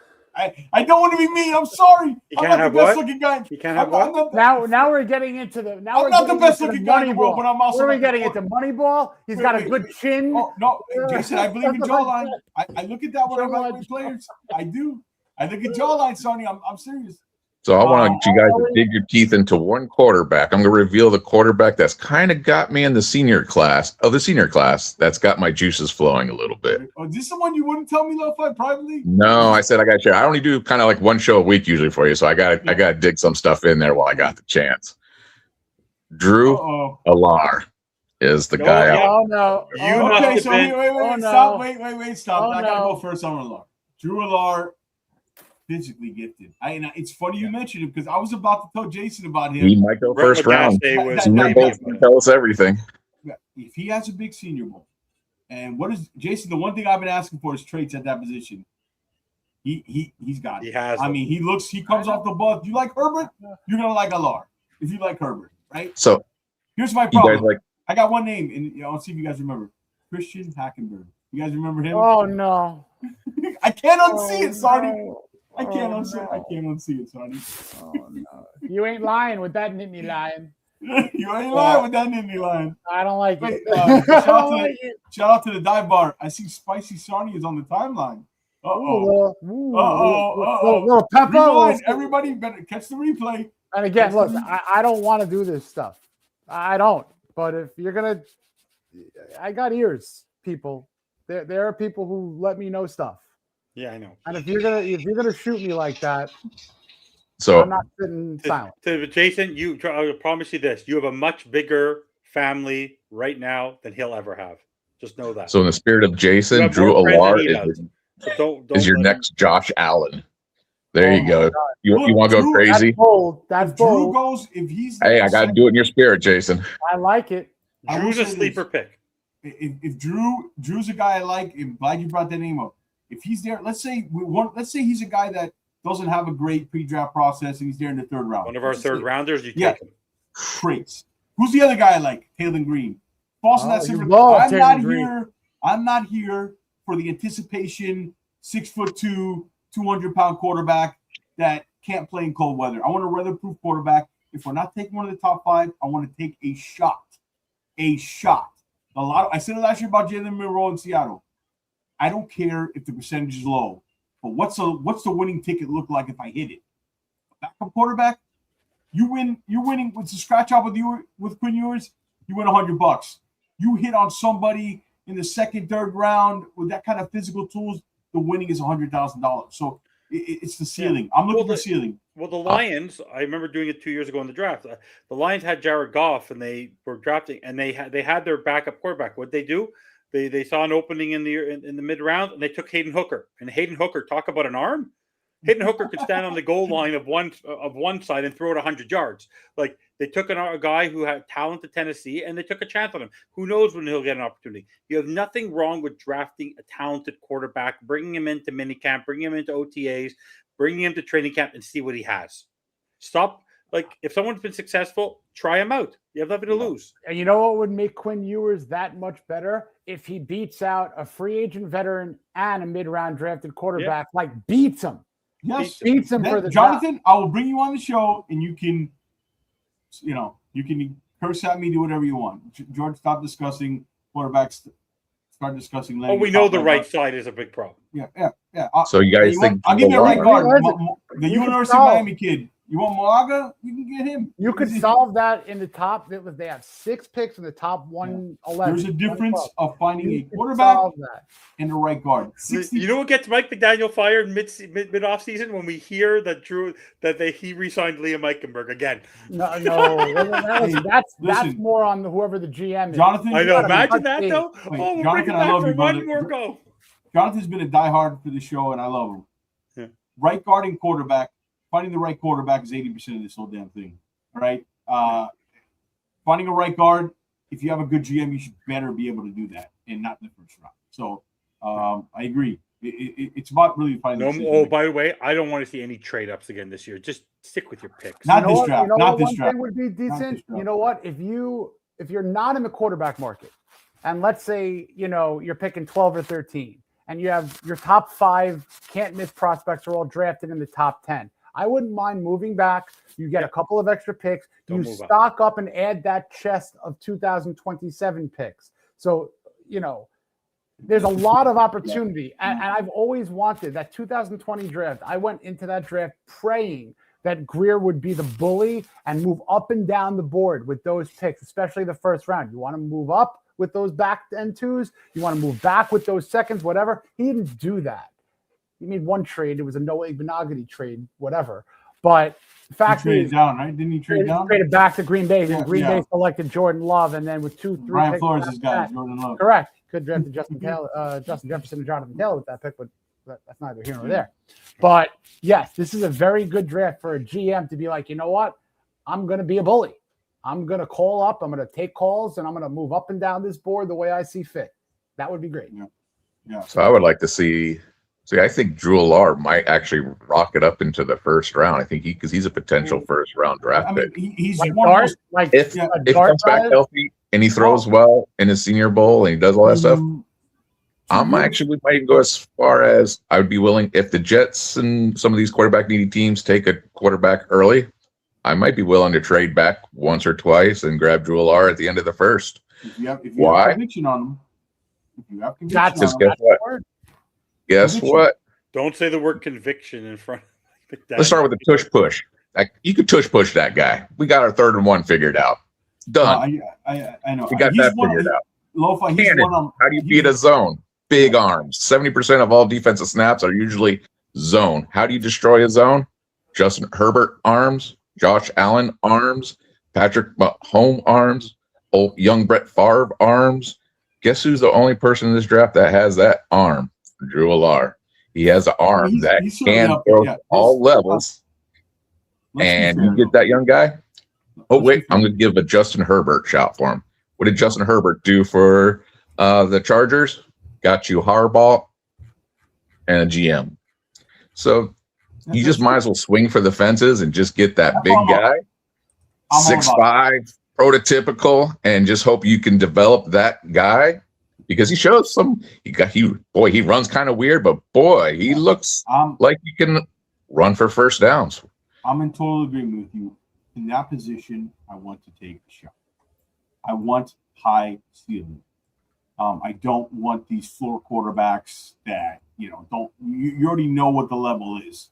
I want somebody I'm willing to, and if my GM, we get a new GM, and he takes the shot on one of these guys, I'm going to give him a pass because he's rolling the dice down. Now, you got to hit eventually on one of them, but I'm a big fan of that. I'm a big proponent of that. And Drew Allard's a guy, to be fair to your point, Lo-Fi, this is not a strong quarterback draft like the Cam Ward draft. The Jackson Dart got moved up. You know what I mean? In that draft, Tyler Shuck got moved up. These guys get moved up. Now, what he does in the Senior Bowl will be big. He's one, and we'll have those shows. If I'll have to have you on when we do the quarterback stuff, because it seems like you've been doing your homework on these guys. That he's one that this process can either you see him in the 3rd round or you see him shoot up end of 1st round or early 2nd round or into that 1st round talk. So that'll be interesting. But again, I agree with you. I like what you're thinking there as far as the type of quarterback, weatherproof, I call him. We need to compete with Drake May and Josh Allen now. We can't be rolling out these 6 foot, 200-pound quarterbacks anymore. It's time. The league's changing. It's time for us to do that. It's time for that. And speaking of that, it's probably time for us to wrap this up. We've been almost 2 hours here. This was an eventful show, I'll say the least. We'll give everybody some final thoughts. I'll save Jason Sarney for last. We'll go with you, Lo-Fi. Give me your final thoughts on whatever you want. I'm sorry that Dick doesn't rhyme with Mike. I couldn't think of anything that rhymes with Mike. There is. It's the same But letter. since it stands us, okay. I'm not going to say it. Please. I You would can do never. that. Come on. Being big, I would never. Hey, Jason, I'm glad we're going to have that chapter closed. Hopefully, something like that never happens to you again. Hopefully, you're going to make nothing but friends forward in all of these things that you do for the Fins Nation out there. So thank you, Jason. He's Fins faithful through and through, baby. I think you've seen my name in the chats a lot of times, Jason. I've always enjoyed what you have to say. I like your takes on a lot of things, so I appreciate you. Same with Vinstanza and George. So thank you for having me. Of course. Thank you. And hopefully I'll get to be your neighbor. I like how you brought that back, Lo-Fi. That's full circle right there. I like that. You're in the same house. You're Fins faithful now. You just Jason Taylor that. You brought it full circle with the circle of He's play. in good hands now. Shout out to Fins TV, Fin Sammy. Let's not go there. I was doing the waddle. Cody Hollis to this offseason. All right. So, all right, Vinstanza. Closing thought. Honestly, this year we're fighting to play spoiler. It's a 4:24-5 start, kind of awkward, but that'll be interesting that we're actually have the ability. Let's see what they can do. Let's see if they can kill the aura that they can't win in the cold with a rookie quarterback going against a team that wants the number 1 seed. So you have to beat them, because if you don't beat them, then they get the number 1 seed. So it makes a very big difference. So for me, I just want to see the players develop. I want to see all the rookies. I would like to see McClendon in the lineup at least once, at least see what he can do. But overall, I'm looking forward to the off season where we can reassess. Next Sunday, I'm waiting. I'm waiting with bated breath for the statement while we're all doing our podcast on the post game shows from Steve Ross. I think we're all going to be clicking.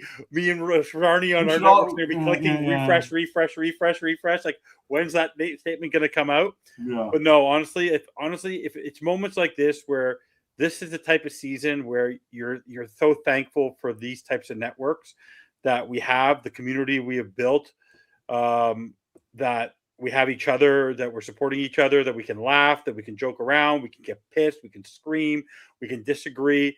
Like, imagine just picture this, how difficult this season would it be if we're just yelling at our televisions, right? Like, it's what a difference it makes, right? So I appreciate you all. Lo-Fi, Sarni, you're my tribesman. I appreciate you. Hopefully we can, I like our, maybe I swear, going back to Rosh Hashanah, I was begging, pleading in my days of repentance for Ross to do something. He did one thing, he didn't do the second thing.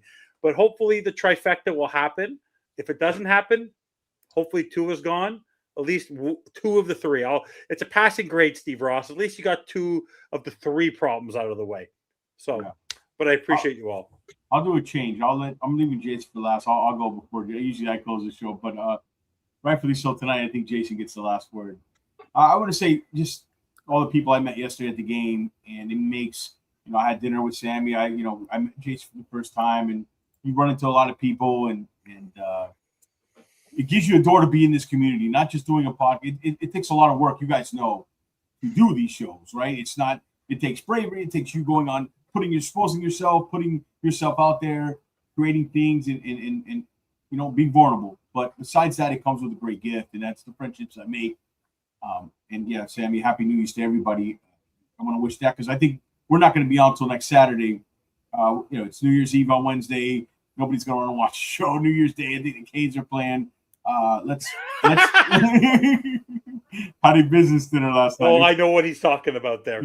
Yeah, I don't know what he's. It was an interesting dinner. I don't know what he's talking about, but no, it's a joke. Like, it's an inside joke. I know what he's talking about. But anyways, it's the friendships you make on this show, and Jason, particularly to you, right? I know this is stuff you've been holding in for a while, and I told you the best thing is to get it off your chest. I think the best thing that happened to you happened today. And so I want you, brother, I'm asking you as a friend, put that behind you, because like, you're in good hands now. We are going to take this thing to where we want to go. We're going to do it the right way. It might be the hard way, but it's the right way. It's going to be our Finn's faithful way, right? We're going to do it that way.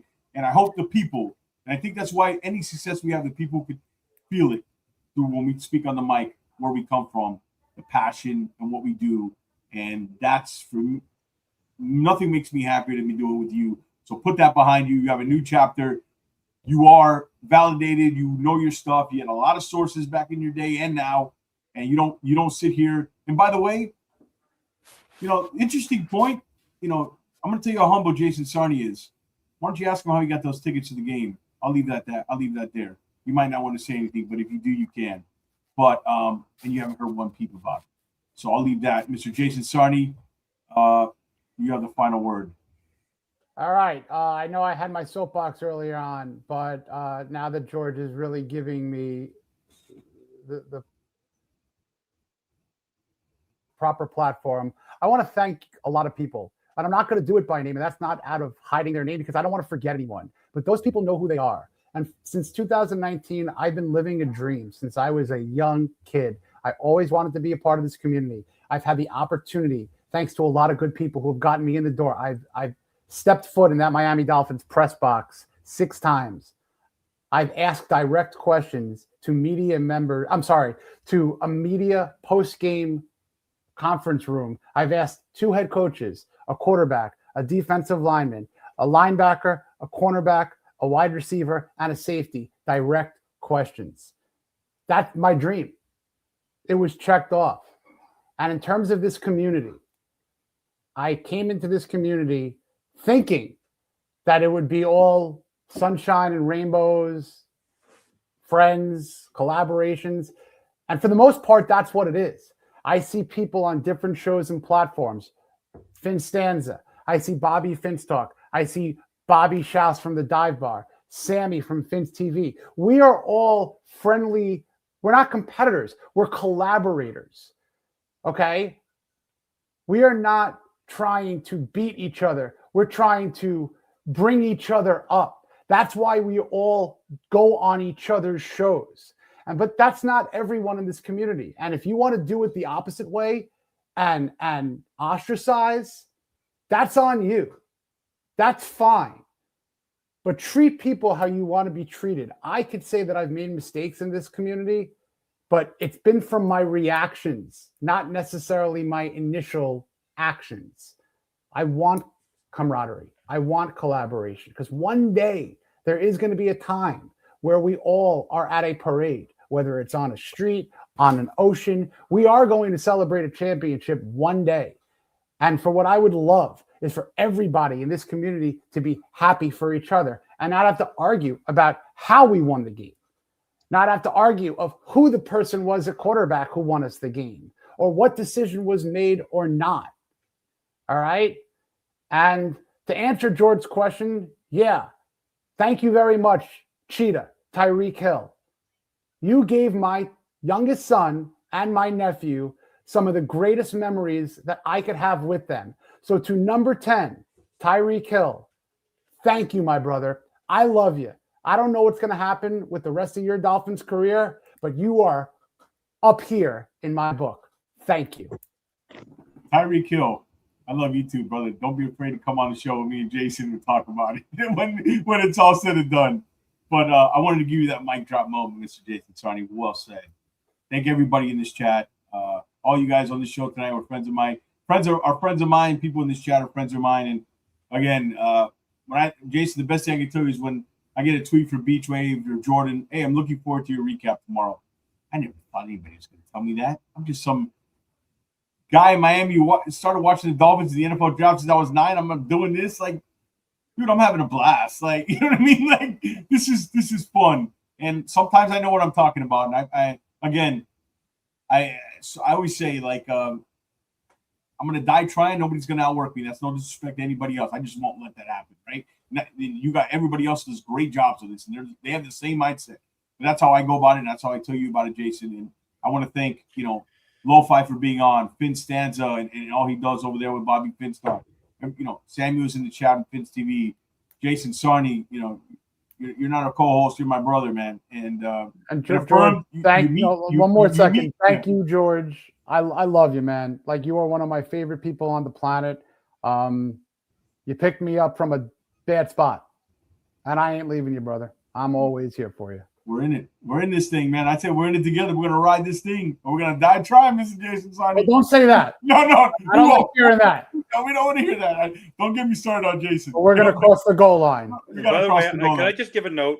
Because we all have each other in the community. If there's an all-star on the network who I'd love to one day see on one of our shows, DSG is by far, and I'm not kidding, one of the greatest collaborators in the comments in all of my lifetime doing this podcasting. You can get knocked down, but you can just turn your head, having a frustrating, people are knocking you down. You turn there, DSG is there. So shout out to you, DSG. You're a star. Yeah. And again, DSG, he almost won the book. Lo-Fi, you almost, it was a flip of the coin between Jordan and Jordan. Don't forget again, Jordan, don't forget to DSG is my MSG. Yeah. But we're gonna be doing more giveaways, right, Sarney? Like, we're gonna think of some stuff during the off season. We'll do some stuff. I'm thinking about giving away, I don't know. I think DSG may have fainted after I said such. I got goodies here. I got fun goodies. Would you guys be if we made a bunch of hats? I don't know if I want to get into that, but like, would anybody be into the merch thing? I don't know. I'll give them away. You know what I mean? I'll send them to you guys. I'm not here to lick a buck. But anyways, we've been on for 2 hours. This has been a fun show. It went in some directions that we weren't planning on, but I think at the end of the day, we're positive directions because we're all in this together, man. Shout out to everybody in the chat who joined us. We had over 115 people on YouTube and X.